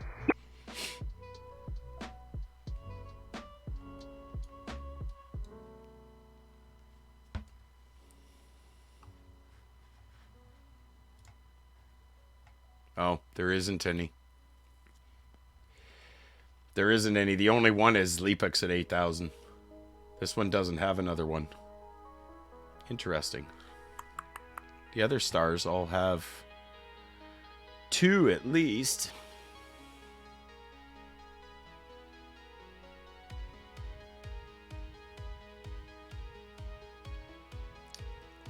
Watch for him as he's passing 18, and we'll make sure he has the current Toronto altimeter.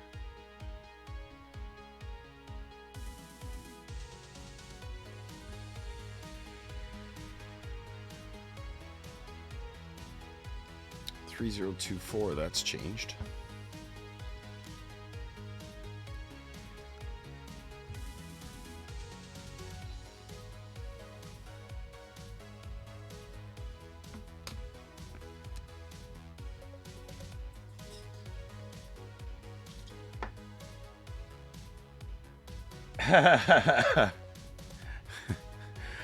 I'm trying to work on my procedures, Fess. I can't cowboy it yet.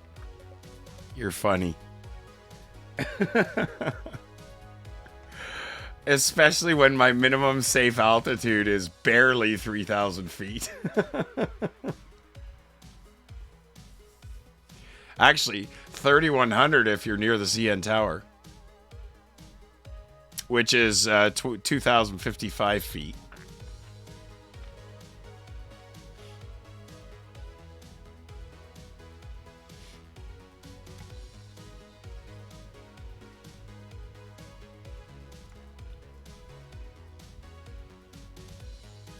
I love that new feature where the flight plan's on the live map. I didn't ever realize that before. That's really slick, actually. It blends right in. I didn't even notice it.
American 132, Toronto, current information Delta, Toronto altimeter 3024.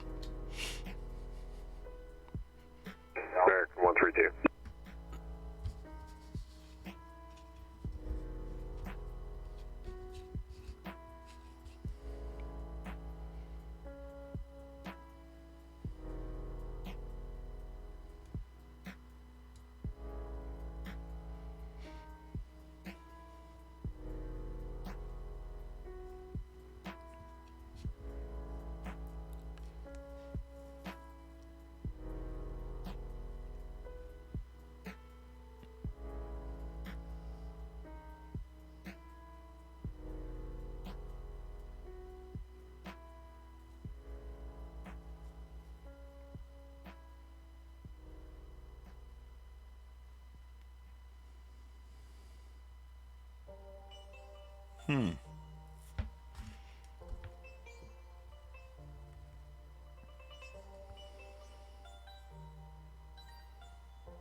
Yeah, that'll work.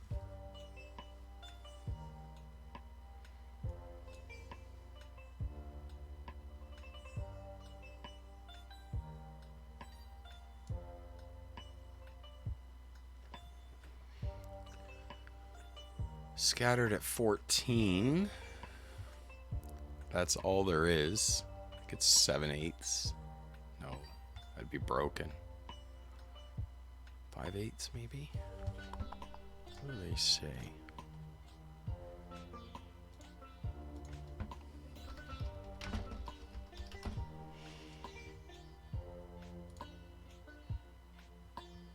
That's the forecast. So they're showing 3/8 to 4/8 scattered. 3/8 to 4/8 is what they're showing right now. So really not a lot of clouds at all.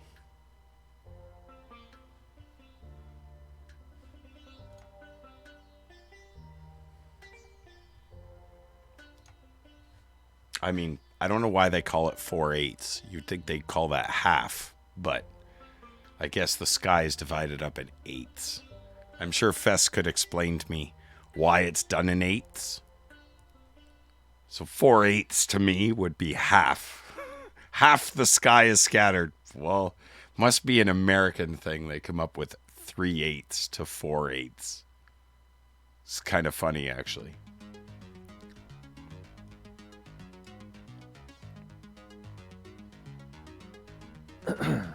Hey. Hey. Here. I'm here. Can you hear me? Yeah, I got you. I just had to mute your stream. Okay. So the eights thing, I mean, nothing's in the U.S. is reported that way because, you know, it's few scattered, broken and overcast, but the eights is just how they divide it up. So like we don't say sky half broken or half scattered. You know, we just give the altitude, you know, 3,500 scattered. Oh, for sure. But I was just trying to determine because the difference between scattered and broken can be at what point does scattered become broken? Broken is 6 and is it 5, 6, and 7, or is it 6 and 7? Goddamn, I forgot. Well, that's probably not a good thing. So that's why overcast is 8. Few is 1. I saw broken up to 7/8 today on the Toronto METAR. Yeah. They were reporting broken to 7/8. I think it was 5/8 to 7/8. So I wasn't sure if is it so there you can't have scattered 5/8 then. No. Because at 5/8 it just becomes broken. Yeah. I see. Yeah. Let's see. Excuse me.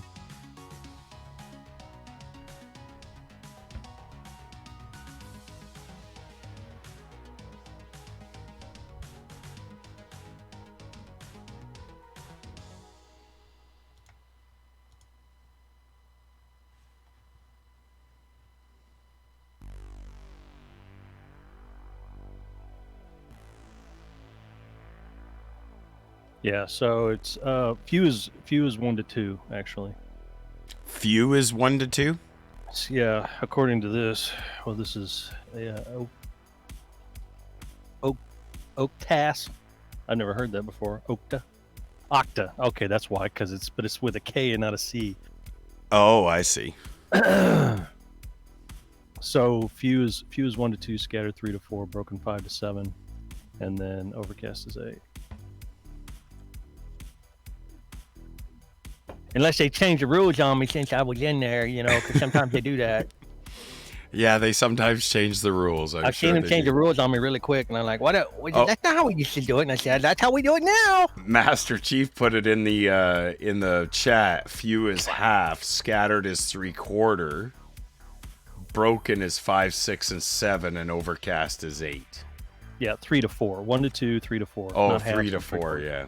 Yeah.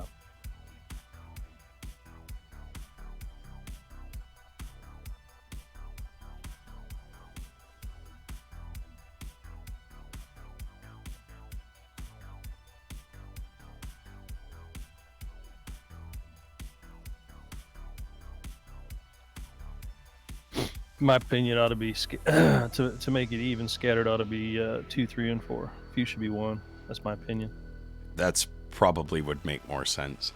All right. From a logical divided up evenly aspect.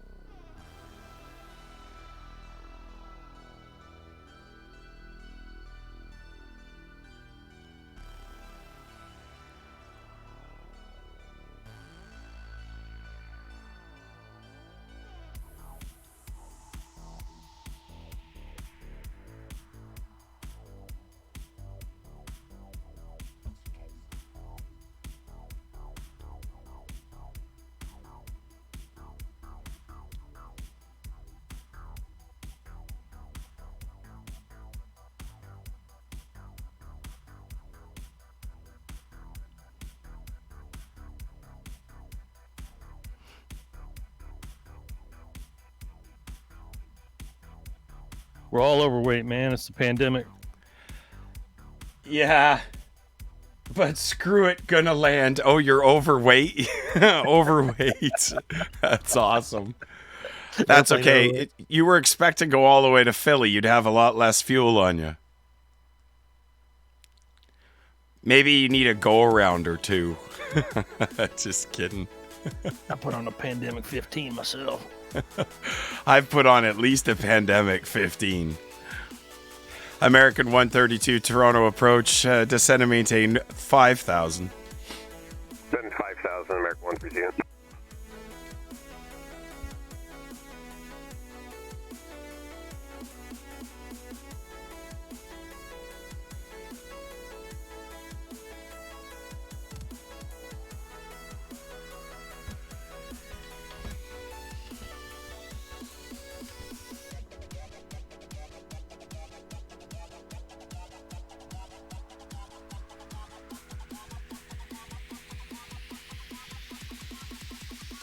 Master Chief, they used to. You talking about like thin overcast, things like that?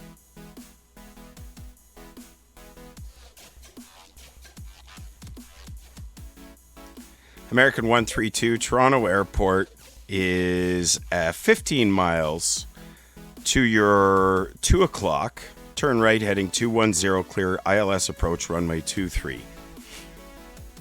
Heading 210, clear ILS 23, American 132.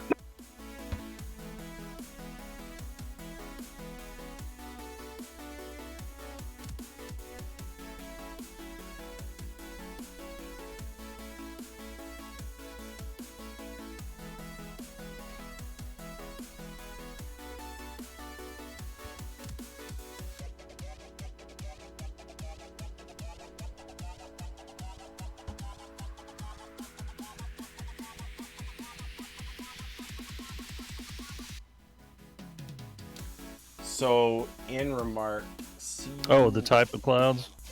1 AC1 Cumulus 18 4000. Alto Cumulus 18 6700. Okay.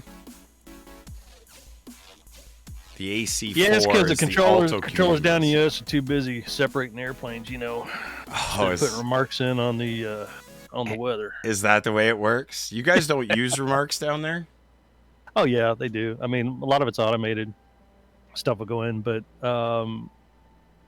yeah, I mean, it depends on where you are, and it's kind of like depends on what the practices are of the facility. You know what they've traditionally done and stuff. Now there's certain things that have to go in. You know, like although the ASOS are pretty good at detecting shit. Like if there's lightning, you know, lightning northwest moving east, that sort of shit. Or where thunderstorms are, you might have to put that in. You know how it's moving, where it's going, that sort of thing. Yeah, the ASOS stuff can be pretty cool. I would think if somebody like those automated systems are pretty good at doing that and keeping track of what historical weather was as well, right? Yeah. But that's why they, you know, it's more of a monitor and verify. So if there's something really whack, you know, because you get a thunderstorm move through, heavy rains have dropped the visibility down to, you know, like a mile or 3/4, something like that, and it may be the storm will be past 3 minutes, and the thing still won't have caught up yet, you know, to cut the special. So you know, or it may be cutting a special where it's still showing less than 3 miles, and it's like 5 miles or greater, and it's clearing up because the storm's gone. And you know, so that's where you override it and you go, no, that's not right, you know, here's where we are now. So it's, you know, because it lags a little bit.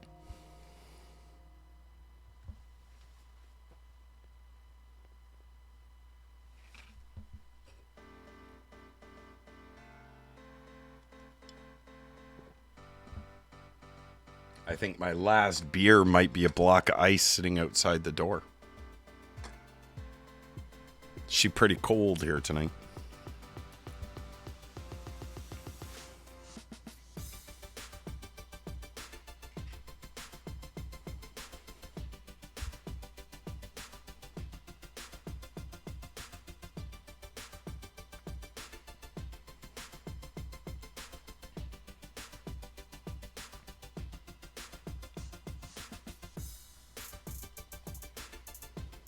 thing I always watched on the ASOS is the temperature dew point.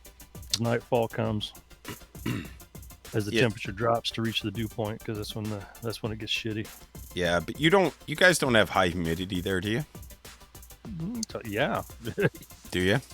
Well, I guess with your storms that you get all the time. But it all depends on, I mean, it's still the temperature dew point. It doesn't matter with, your relative humidity, will separate those because they'll start to come together. The higher humidity, the easier it is for them to come together. Right. So like even in the summertime, at nighttime, if you get like a 90-something% humidity and temperature doesn't have to drop that far to hit the dew point, then the windows of the tower cabs start to fog up. Perfect. That's where it starts to get shitty. Or they start collecting the dew on them. It may not fog up outside, but you'll get dew on the windows with the relative humidity high. That's crazy. I didn't realize you guys were that humid. Yeah, summertime, hell yeah, dude. We don't get that kind of humidity here. We get some humidity, but like I'm talking 80%, but not very often, unless you've got the occasional storm. Well, we get all that Gulf moisture comes up, Mississippi. Oh yeah, for sure. Comes right up through here, and it's like you go out, stand next to the cornfield, you can almost hear the corn growing. American 132, Toronto, you're 6 miles from the airport. Contact tower 118.35. 1835, American 132.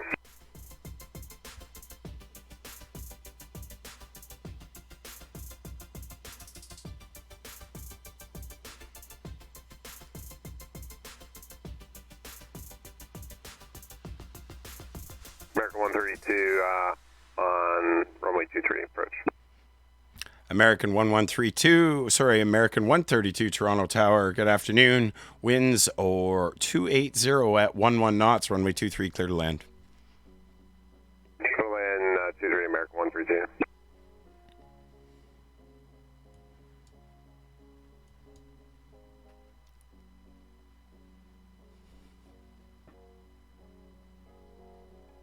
At my home airport, cloud layer detail becomes critical in predicting whether or not it's possible to find a break to land. Non-precision circle to land only. Yeah, so Master Chief, I experienced that once. I flew in there, and I didn't care for it very much. Kind of made me pee myself a little bit. If we're talking about the same airport, I literally peed myself a little going in there. And I don't know how you guys can do that without terrain avoidance. I'd have to have some kind of terrain avoidance, TAWS, something. Otherwise, I would lose my shit. You can estimate cloud heights, at least the bottom layer, with knowing the temperature dew point and with the adiabatic cooling rate. Oh, can you? I didn't realize you could do that. No. How the air cools, I think it's like 2 degrees. Is it 2 degrees Celsius per 1,000 feet? 3 degrees Fahrenheit, I think is the estimate, something like that. And so you look at your dew point and you just start, your temperature dew point spread, and you start counting 1,000 feet per 2 degree difference. Wow. Actually, let's pull up a METAR and take a look.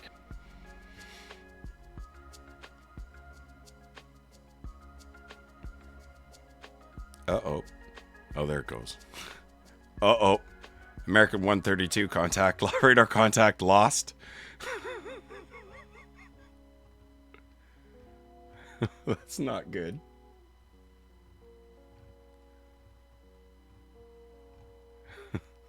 American 132 Toronto.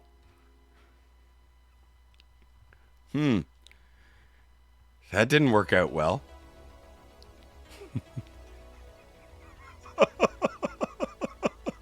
I bet he's cussing up a storm right now.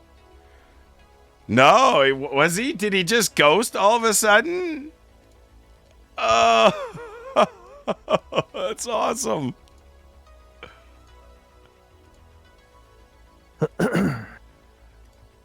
So here's an example. Cincinnati, Covington. American 132, clear. Hang on one second. Sorry. Parking. America 132. Sorry, I lost you there for a minute. Taxi to the terminal. Cross runway 15 right and 15 left. Taxi via Hotel Alpha. Hotel and Alpha cross 15 left and right. America 132. Sorry, Fast. Go ahead. That's all right. No, what were you saying?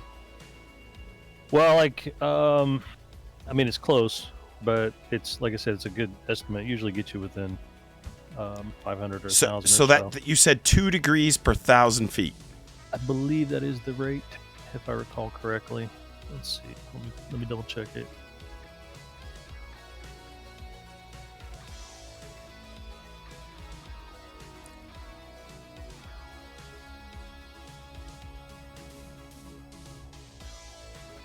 Oops.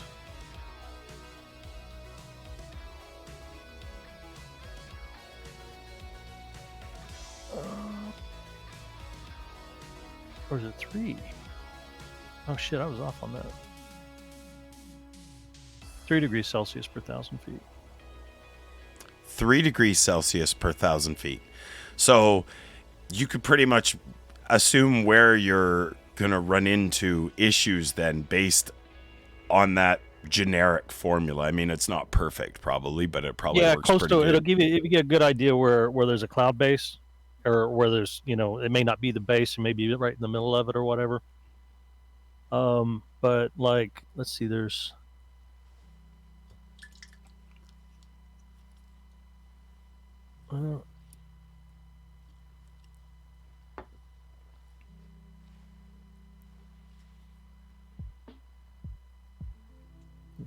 this is a little trouble.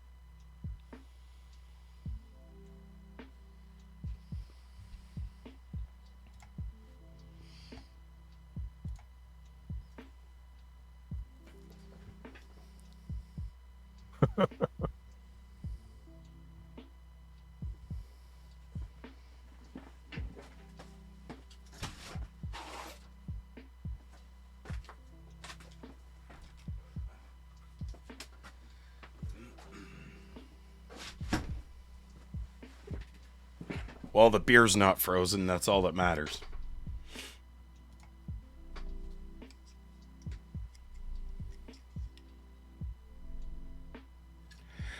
I'm going to guess, because you sort of stuttered a little bit there, I'm thinking you lost some frame rates. I think that's what happened. You're flying X-Plane, aren't you? Because as you were landing, I had my refresh at 1, and I could see you come in, and then all of a sudden you paused, and I was like, uh-oh. And then you disappeared. Oh, it said runway incursion. Oh, that's no good. There's not another aircraft on that I can see anyway.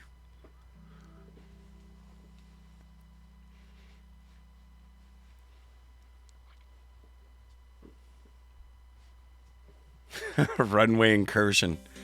Well, unfortunately, you were intended to incurge on the runway. Fess, where do you learn all those little secrets? Oh God, dude, that's just years and years and years, of experience. Sitting around playing. I mean, it's not 100%, but I mean, you just kind of look at it and you go, because obviously, if the temperature and dew point match, that's not to say you couldn't have warmer air above, So right. So then your temperature dew point's going to be screwed up. American 132 pattern work is approved off runway 23. Taxi via hotel, hold short 23. Hotel, hold short 23. Carry on, Fess. I'm listening. So it all depends on the air stability and that shit like that. You get an occluded front or something like that come in, or a warm front, then it gets weird. It can get weird. But just like on a regular clear, kind of day with some clouds, you can get pretty close with it. Where you got scattered layer out there or whatever. Right. But again, going by the logic of, well, if temperature and dew point match on the ground, you get fog. Well, that's where the clouds happen. So where the clouds are, the temperature and dew point are matching up there. Right. You got something for them to condense on, which we got plenty of shit in our atmosphere.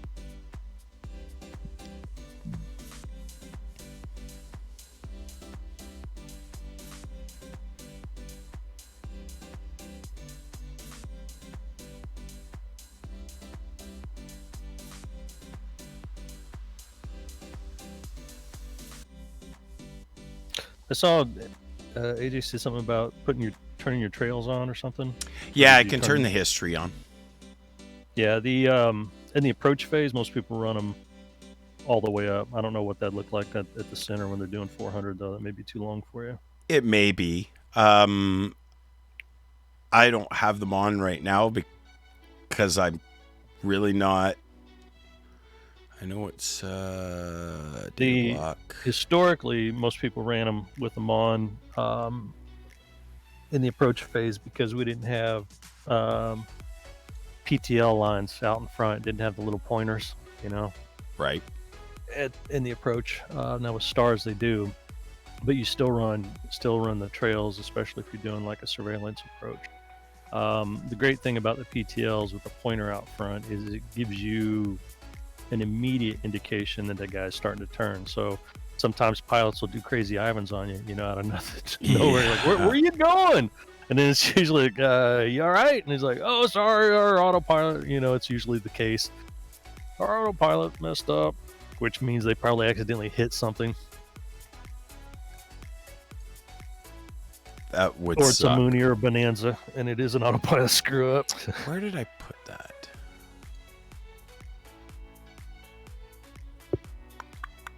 I know it's here somewhere.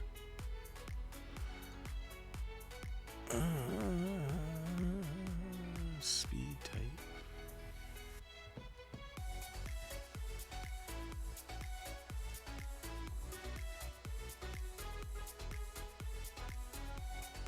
So I know she didn't put, or you don't have on your map, on your chart here, you don't have the ILS like mile markers all the way down to the runway or even a center line. Is that something you're going to put in later, or is that something, or do they not have that? Because They don't have that. I mean, 4 miles out's the final approach fix. So really, so inside there they don't have that. They don't have anything. Just a 3-degree glide slope from there in. But no localizer depiction. No. I mean, I could add it. I just have to extend I'm just that curious. line. I didn't know if Toronto actually doesn't have that because they figure it's all automation at that point. Well, I mean, if I look at the chart, right, the last thing on the chart is OMTOC, and they've got nothing on the chart from there to the runway. I was talking about the real approach control radar. I have no idea what they have in the real approach control. They wouldn't. Do the real approach control radar wouldn't have an airport depiction like this with taxiways on it either, right? But the runways would be there. Yeah. So that's what these dotted hash marks that I have on here. These are no traffic zones, so no traffic between them. You don't want traffic to cross those. Ready, runway 23. American 132, make right traffic. Climb 3,000. I'll call your base.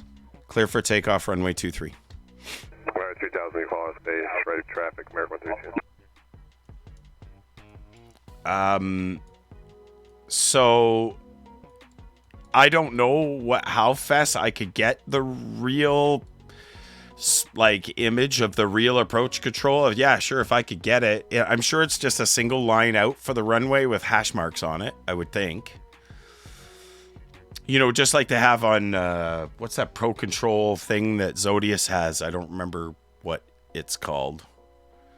But I'm sure the actual approach controllers in Toronto would just have those straight lines with the hash marks on them and, just depicting the runways, and that would be about it. Yeah.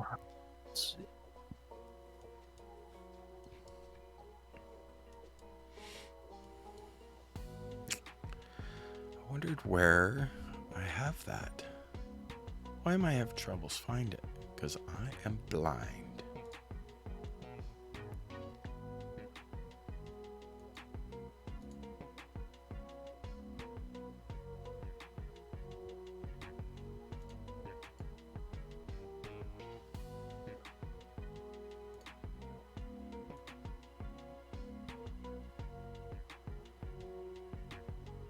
it's not that.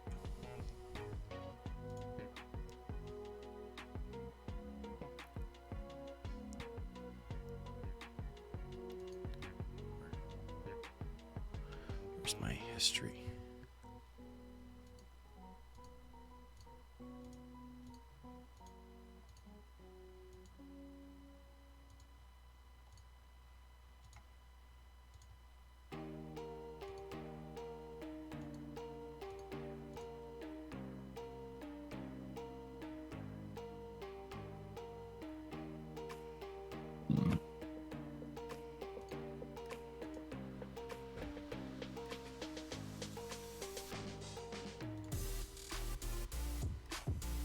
Yeah, can't find it. I know it's there.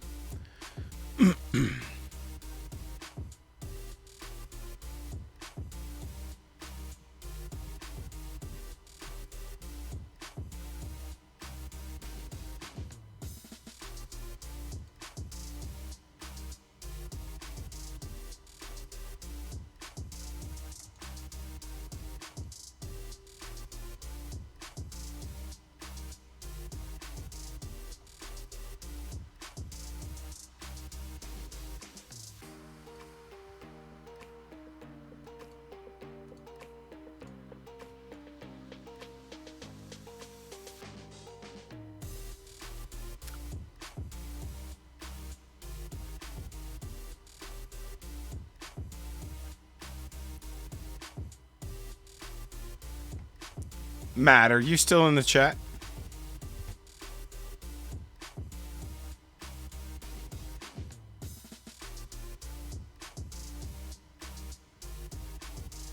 A history. How do you turn on the history again? That one I can't remember.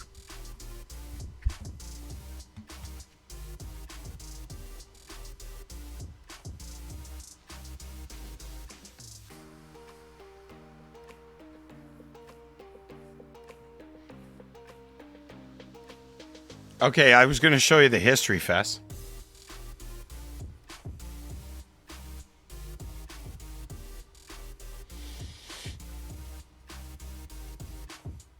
Yeah, well, that's what I thought. So I don't see it under the views.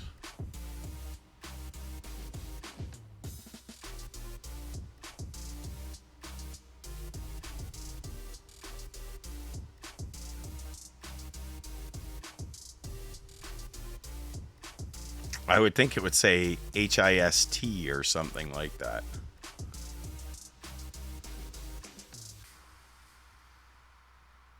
I don't see it there.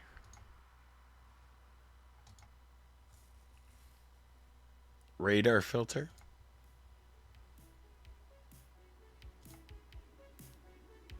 Oh, there it is. Yep, you found it. Thank you.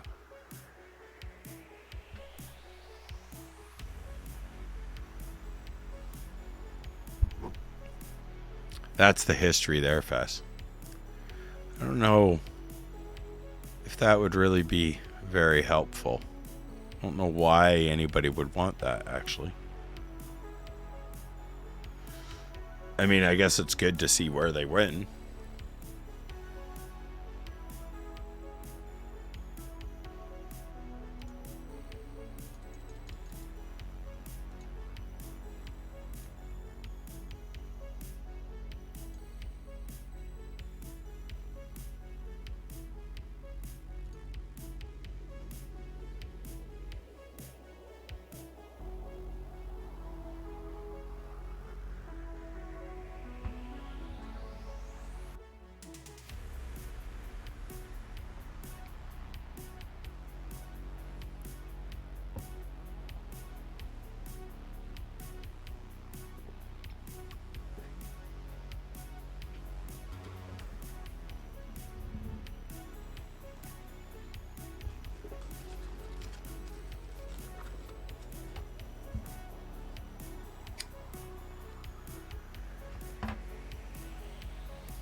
American 132, descend and maintain 2600. 2600, American 132.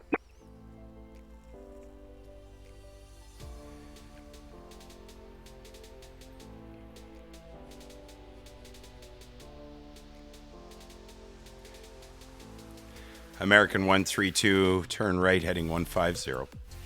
Heading 150, American 132.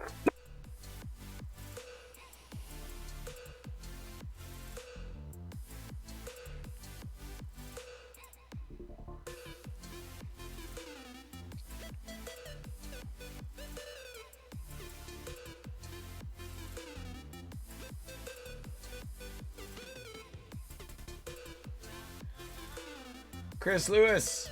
Things are great, buddy. Thanks for asking.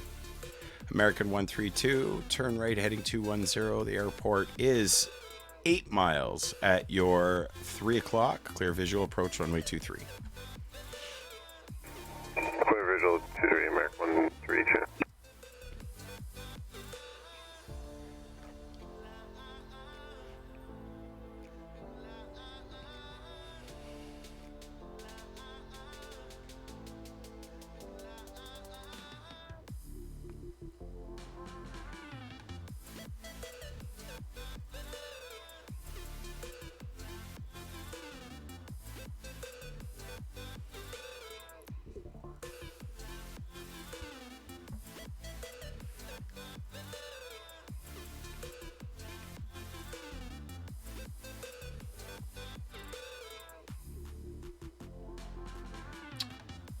Chris Lewis, what do you mean by that? I haven't seen anybody experience any issues. We're doing some testing right now on something, but no, I'm not familiar with what you're speaking of. Oh, everything's good now? Well, I'm glad. The network's awesome, man.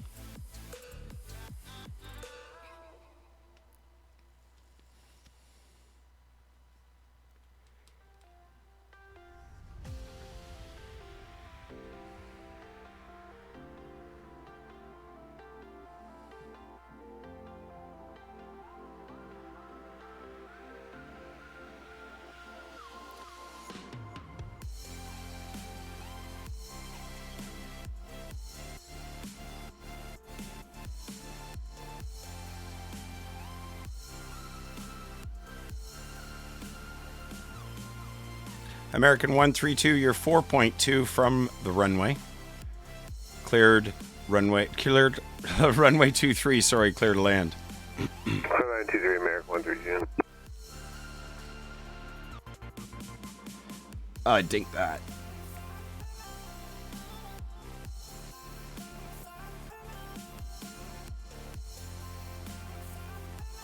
So Chris, the best thing you can do is if you've signed up on the POSCON.net website and you've linked your Discord, that's the best thing that you can do. Have you joined the Discord? Join the Discord. Make sure you link your Discord to that POSCON account. That's the best thing that you could do right now. 2 weeks ago?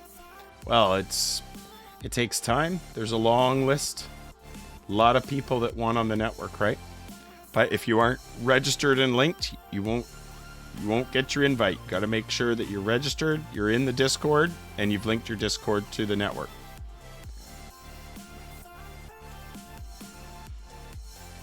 Oh, apparently you should have been approved. So make sure that you check your emails and check your junk in case it went into your junk mail.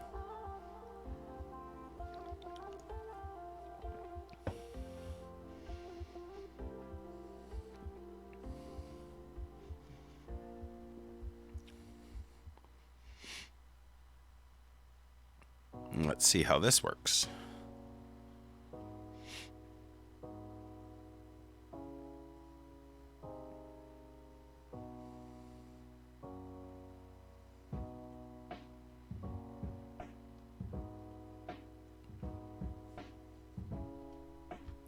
That worked good. American 132. Do you want to do a go around again? One more?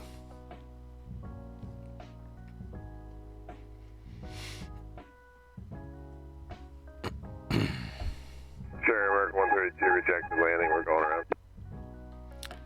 American 132, clear for the go around. Again, make right traffic. I'll call your base. American 132.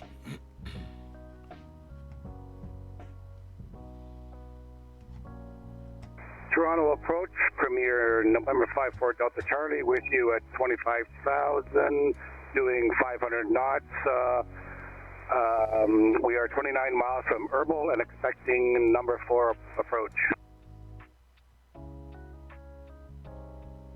November 54 Delta Charlie, just stand by. We'll have a squawk code here for you in just a minute.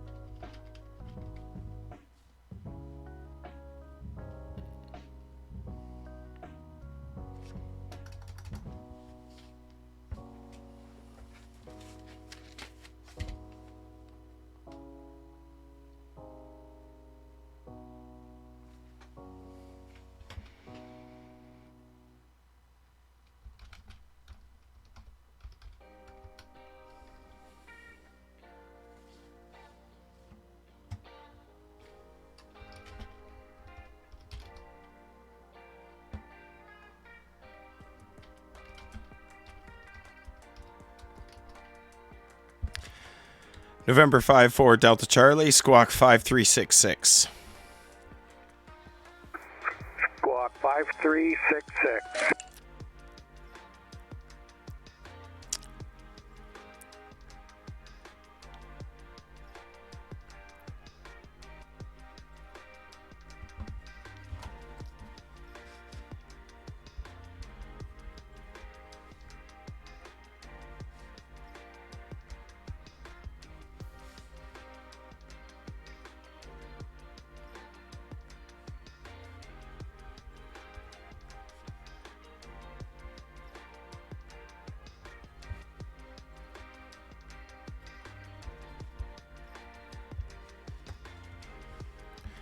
And your Nuber 4.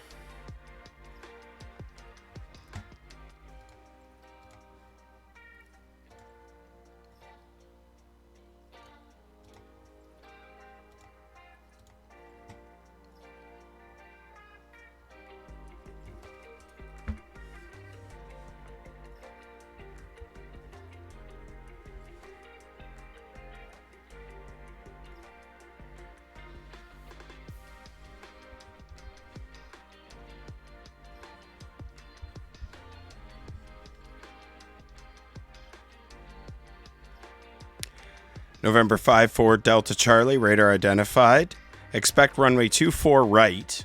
When ready, descend via the star, cross bottom at 8,000.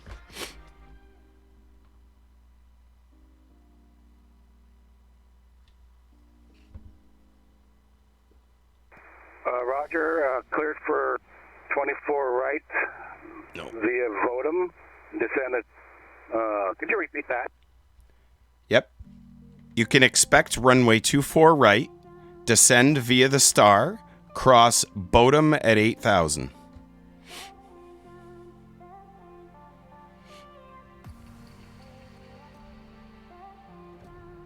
Expect 24 right via the star, cross bottom at 8,000. November Delta Charlie. And November 54 Delta Charlie, readback is correct. Toronto altimeter 3024. 3024.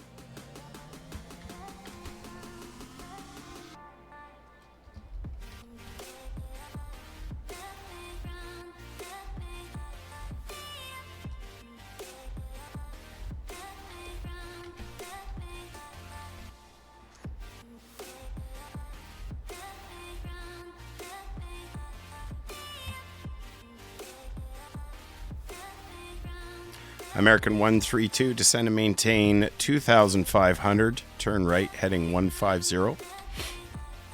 2,500, heading 150, American 132.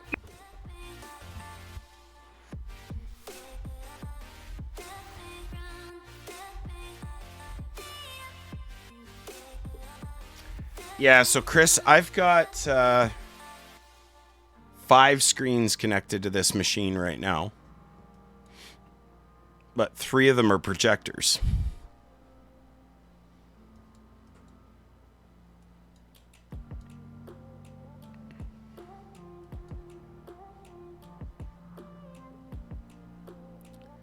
American 132, turn right heading 210, descend to 2000, clear visual approach runway 23. Heading 210, 2000, clear the visual, runway 23, American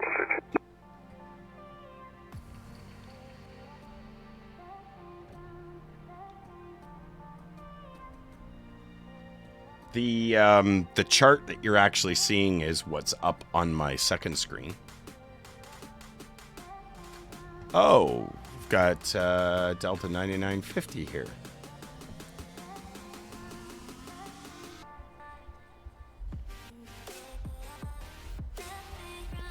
And he's going to JFK.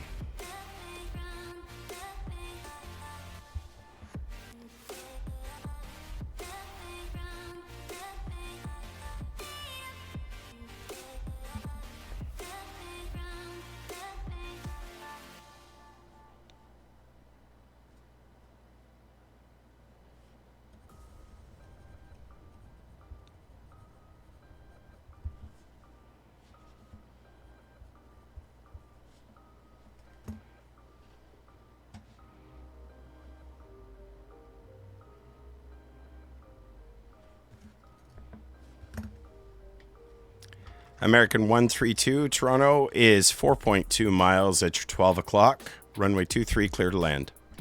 Caroline 23, American 132.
American 132, welcome to Toronto, exit left when able.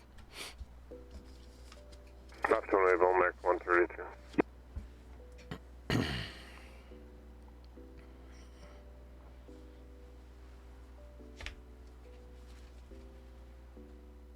Can't reproduce it. We'll taxi the gate for American 132. American 132, cross 15 left and 15 right, taxis the terminal via Hotel Alpha. Hotel Alpha cross 15 left and right, American 132.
Toronto approach, November 54 Delta Charlie. November 54 Delta Charlie, Toronto, go ahead. Roger, can I get vectors in, please? Absolutely. November 54 Delta Charlie, descend and maintain 1010,000. Maintain present heading.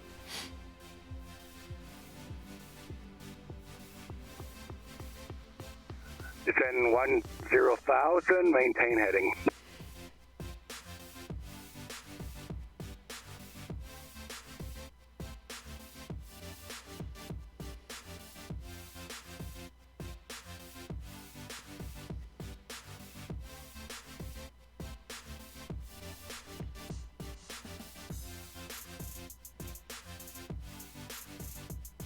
I'm awfully quiet. I've been talking since 6:30. I'm running out of things to say, Scotty. I'm also doing paperwork and thinking about this.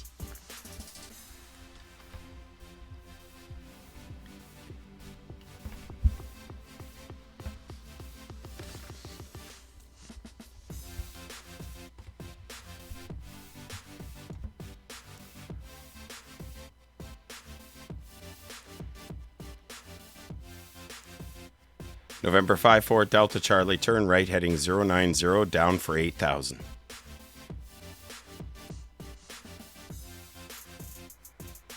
Uh, 090, down to 8,000.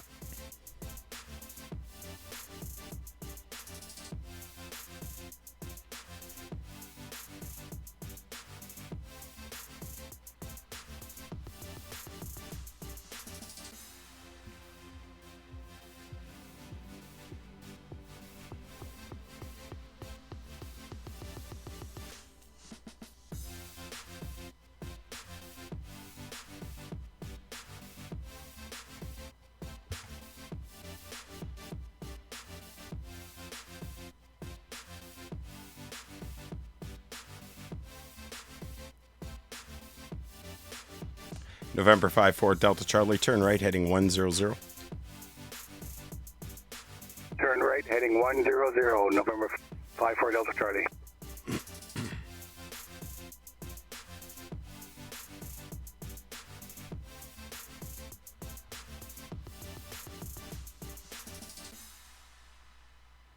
Yeah, Scotty, it's just been, a great evening, a chill night, so relaxing. It's actually pretty awesome, if you ask me.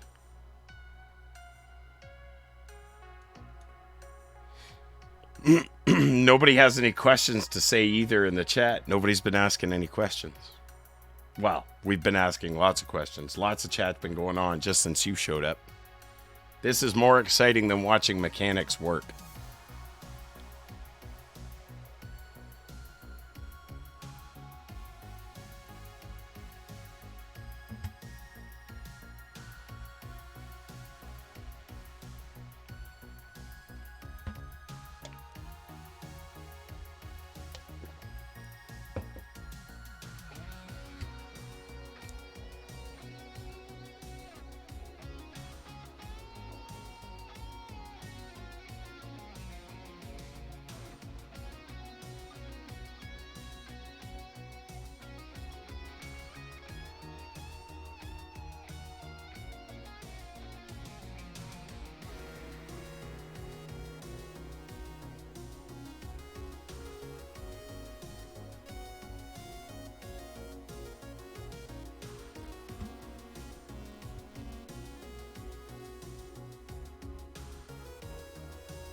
November 54 Delta Charlie, turn left heading 060, descend and maintain 5,000.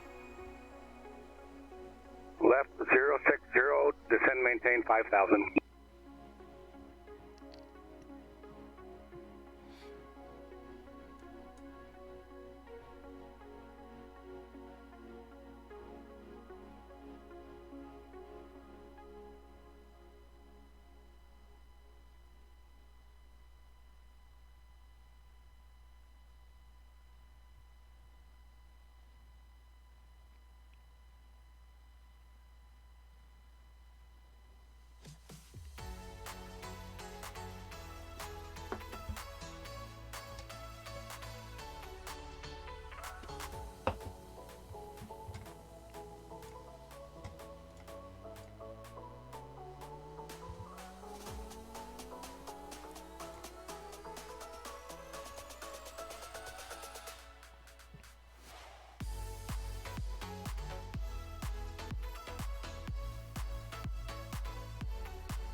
November 5-4 Delta Charlie, turn left heading 330, descend and maintain 3000. Turn left 330, descend and maintain 3000, 54 Charlie.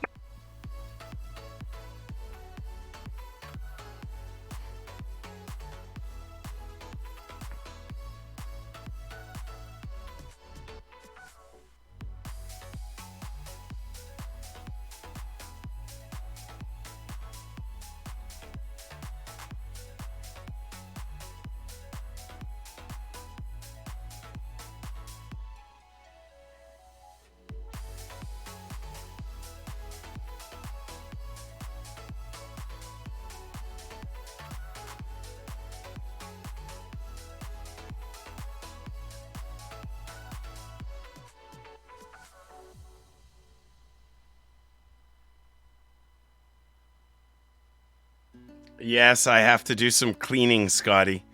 I meant to clean before the stream tonight, and it didn't happen. I'll try and do it for tomorrow.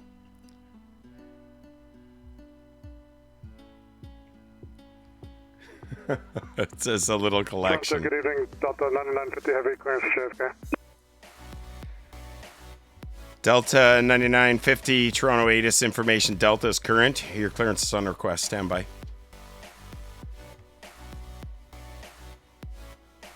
November 5-4 Delta Charlie, descend and maintain 2000, turn left heading 270. The airport is 6 miles at your 2 o'clock. Report the airport in sight. Descend and maintain 2000. What direction was I supposed to go? Turn left heading 270. 270, Fort Delta Charlie.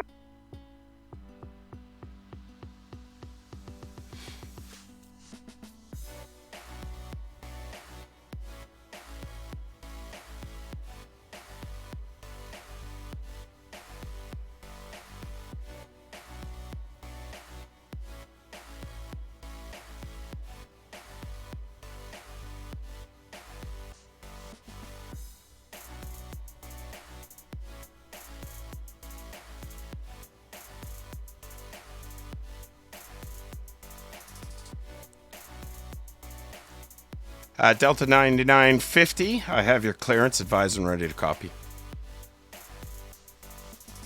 Ready to copy, Delta 9950. November 5-4 Delta Charlie, turn left heading 240. Report the airport in sight. Left 240. Delta 9950 Toronto, you're cleared to the JFK International Airport. Kept to 2 departure, Boompah transition, flight planned route. Climb 5000, squawk 3066. Roger, clear to JFK, kept the 2 departure, Boompah transition, 5000, or 500, 5000, squawk 3066, Delta 9950 Heavy.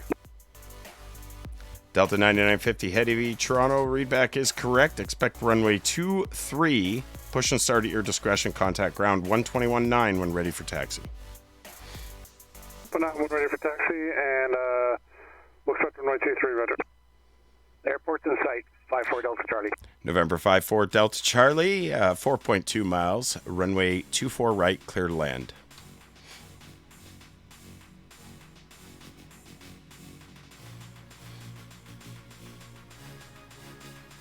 Two four right, clear to land. 4 Delta Charlie.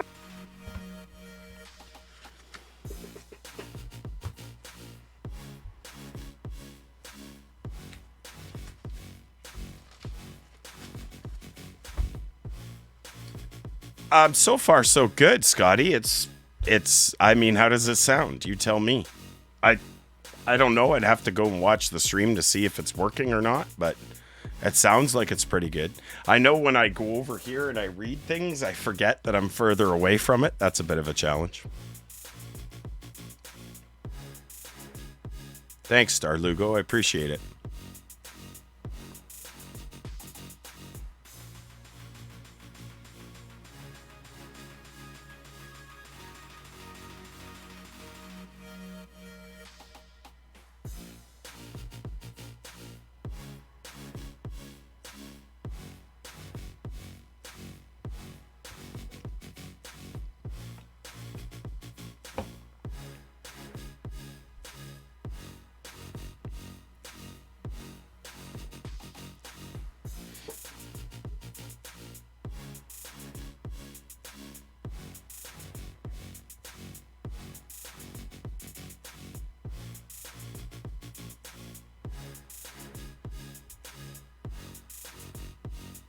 No, tomorrow, Star Lugo.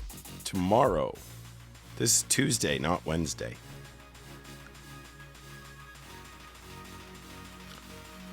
Tomorrow we'll do the flight. We're going to Minneapolis, St. Paul tomorrow. And then Saturday morning, we're going to control in the morning at 10 a.m. Eastern. And then we'll fly Saturday night out of Minneapolis. Somewhere else will be fun.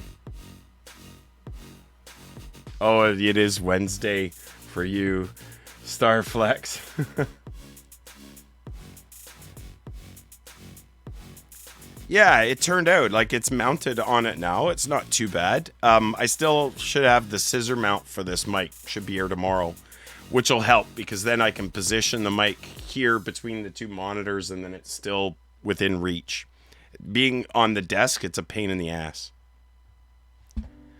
November 5-4 Delta Charlie, welcome to Toronto. Exit right when able. Contact ground on 21-9. Have a good day.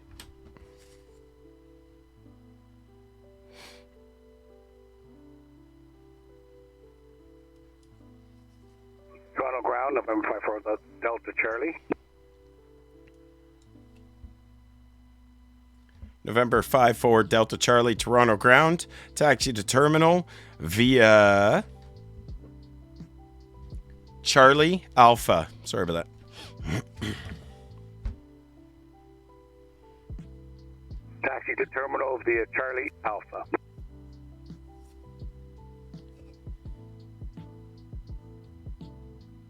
Almost at top of descent. Wow. 737 into Australia. That's awesome.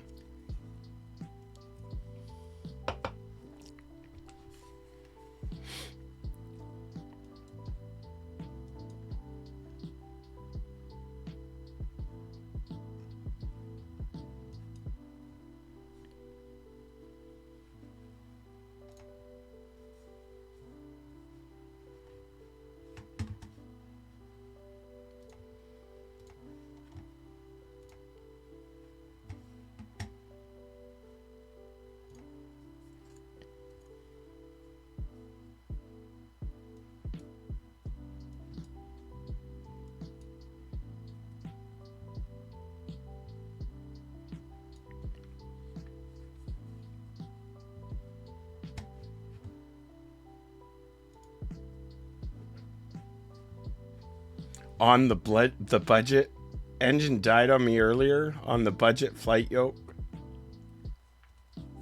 Oh, you're the Logitech SciTech system. The mixture lever apparently messes with the fuel cutoff. Yes, it does. That is what happens on all yokes. The mixture control is used for fuel cutoff.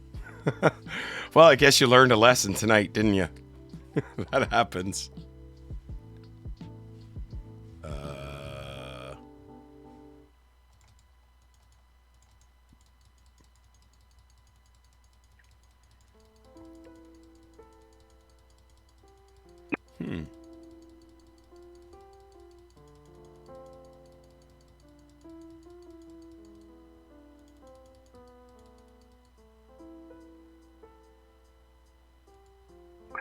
Toronto ground, which terminal am I going to? Terminal 1 should be on your right-hand side. Roger.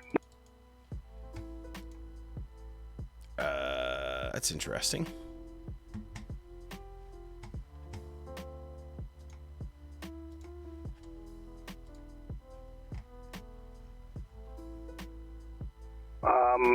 You do realize I'm a Premier, right? Yeah, I should have sent you to the GA, but I didn't think you'd want to taxi that far. Yeah, we'll just go right here. That works for me. After you came off early on 24 right, I was going to send you all the way to GA, but I thought, you're probably going to want to not. Yeah, okay, that's good. Doesn't matter to me. I want to see how I can fix this.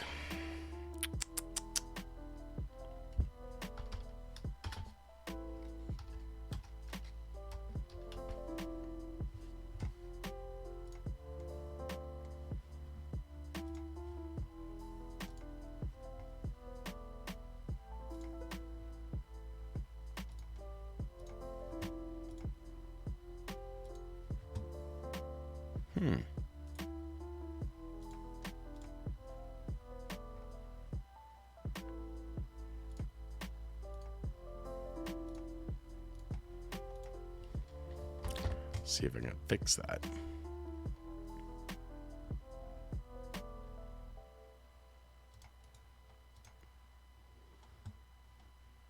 There, that's better.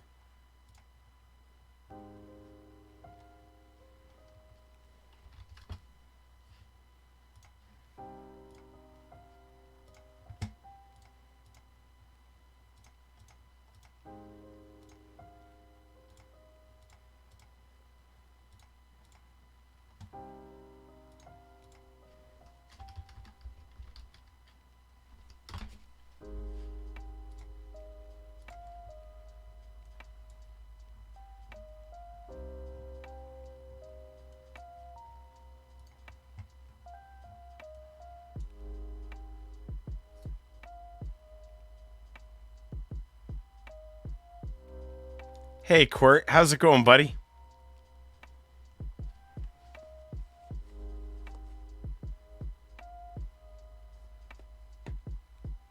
You got it restarted and you learned a lesson. That's even better.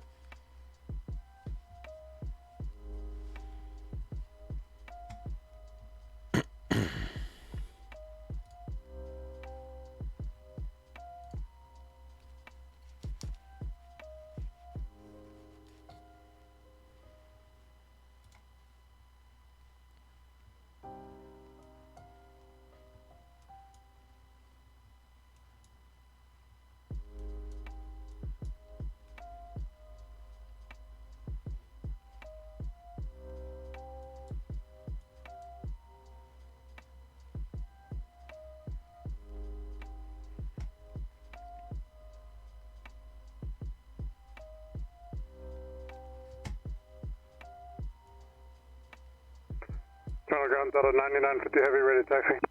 Delta 9950 to Heavy Toronto. Are you going to require de-ice today? Negative. Delta 9950 Heavy Toronto. Runway 23 taxi via Alpha Hotel, hold short 23.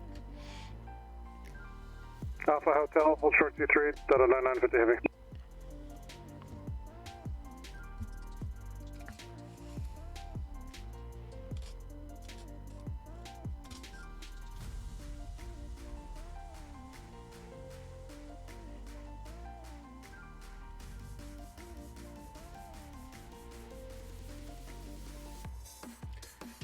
You switched to APU, which died on you too. Fortunately, by then the engine was still on and the gens were back. That's funny.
Delta 9950 Heavy Toronto information echo is now current. Altimeter 3026.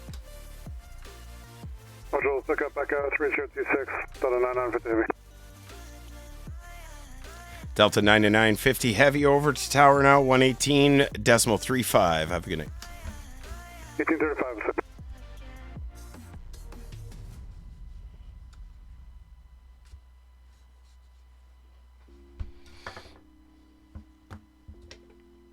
Toronto Delta 9950 is coming up on runway 23, ready for departure.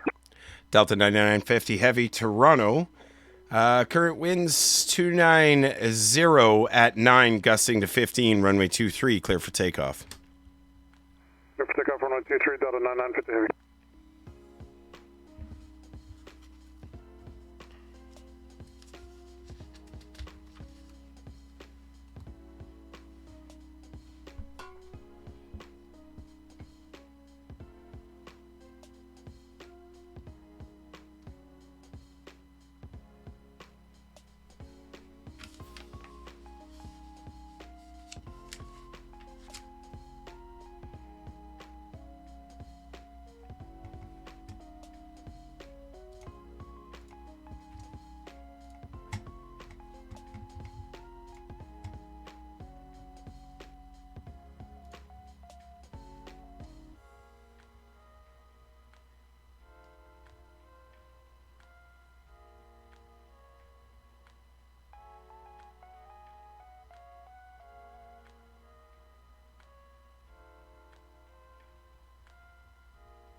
Delta 9950 Heavy, Toronto, over to departure now, 124.47. 2447 Delta 9950 Heavy.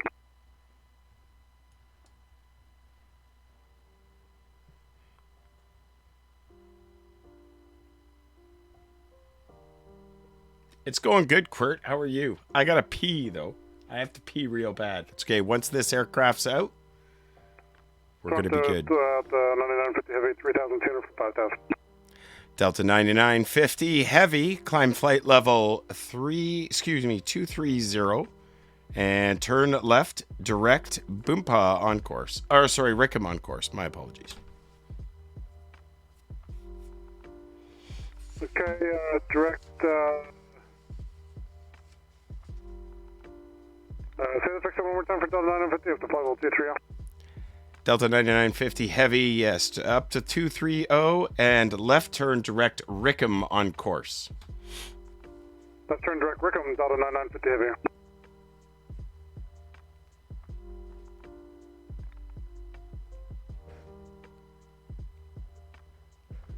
CV piss jugs, that's right, Scotty. That's the way it should be.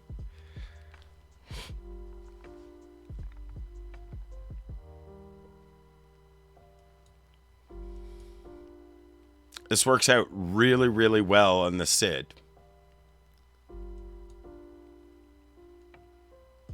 He comes up, and instead of having to go direct C-Kit, we clear him up to flight level 230, direct Rickham on course. It bypasses Saver and C-Kit. He just goes direct Rickham. And then because he's doing Boompa, he'll go on the 123 out of Rickham heading. And Kepta and Boompa.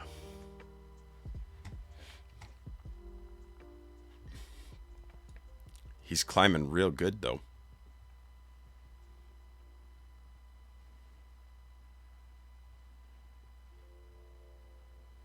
Toronto operations are pretty good about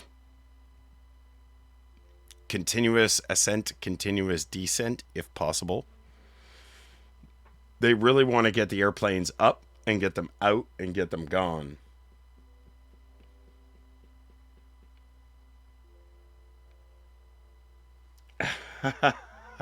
Starflex, that happens. Perhaps you should give up, sir. That's awesome.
I didn't think you'd see that. I wasn't sure whether you'd see it on the stream or whether or not you would hear the ding because your flight plan was updated.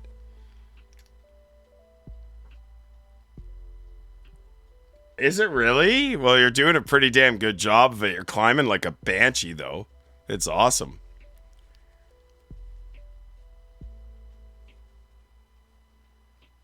Now the passengers won't stop moaning from the speed brake shutter.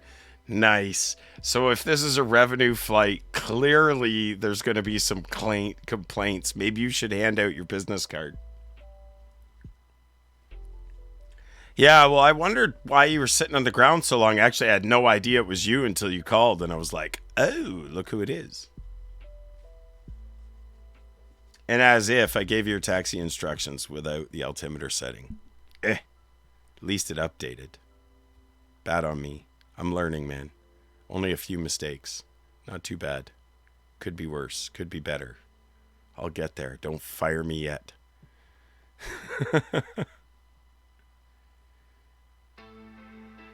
Lots and lots and lots of screens. I bet there is. Delta 9950 Heavy, continue climb up to 390.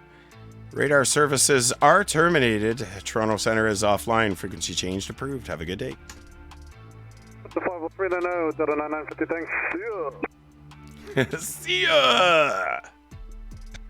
See ya! See ya! See ya! That's awesome. I appreciate you coming and flying in the airspace, dude.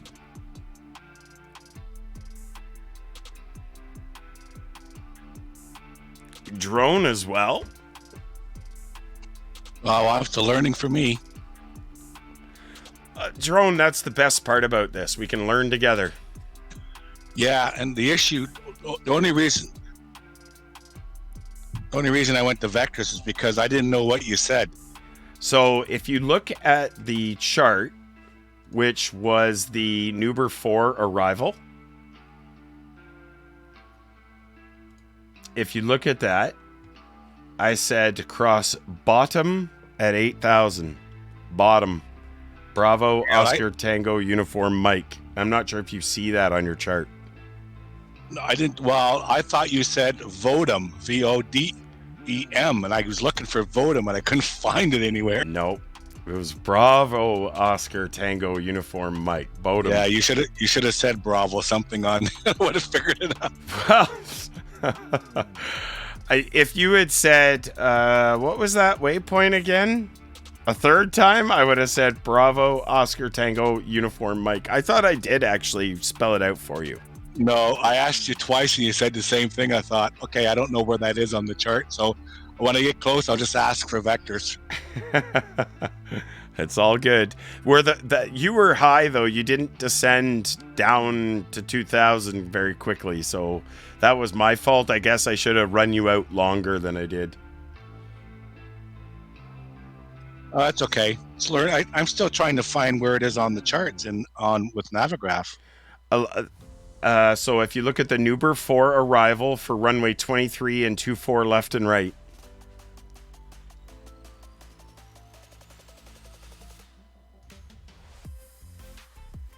Do you see the Nuber 4 arrival? So go It's to under the stars, right? Yeah. Number 4. Go Oh to yeah, there star it is. Nuber 4, and then you came in from Herbal and Query. So you came in, you hit Nuber, and then Rotco, and then do you see where bottom is at 8,000?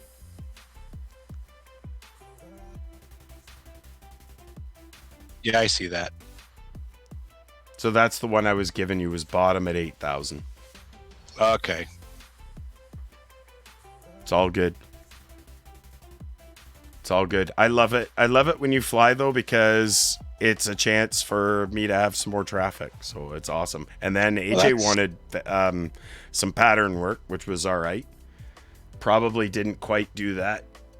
Well, right, I wanted to but- fly in on the 737-800, but I had some issues with it. I just downloaded the new version of Zebo, and I was having some problems configuring it, so I changed over to the Premiere. Oh, it works for me, man.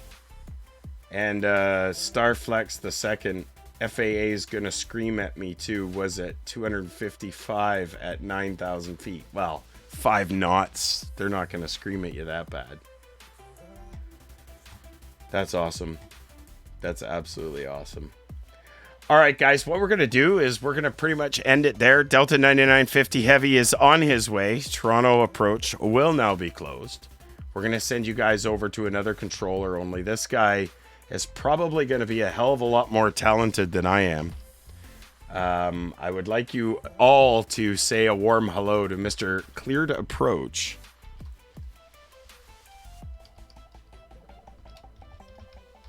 He's a wonderful, wonderful individual, and he knows a lot more about air traffic control than I do. All right, guys, that's going to do it for us. We'll see you tomorrow night. Thanks very much for hanging out with us. For everybody for flying with us, you guys are all amazing. Let's go see Cleared Approach. Have a good night. We'll talk to you all later.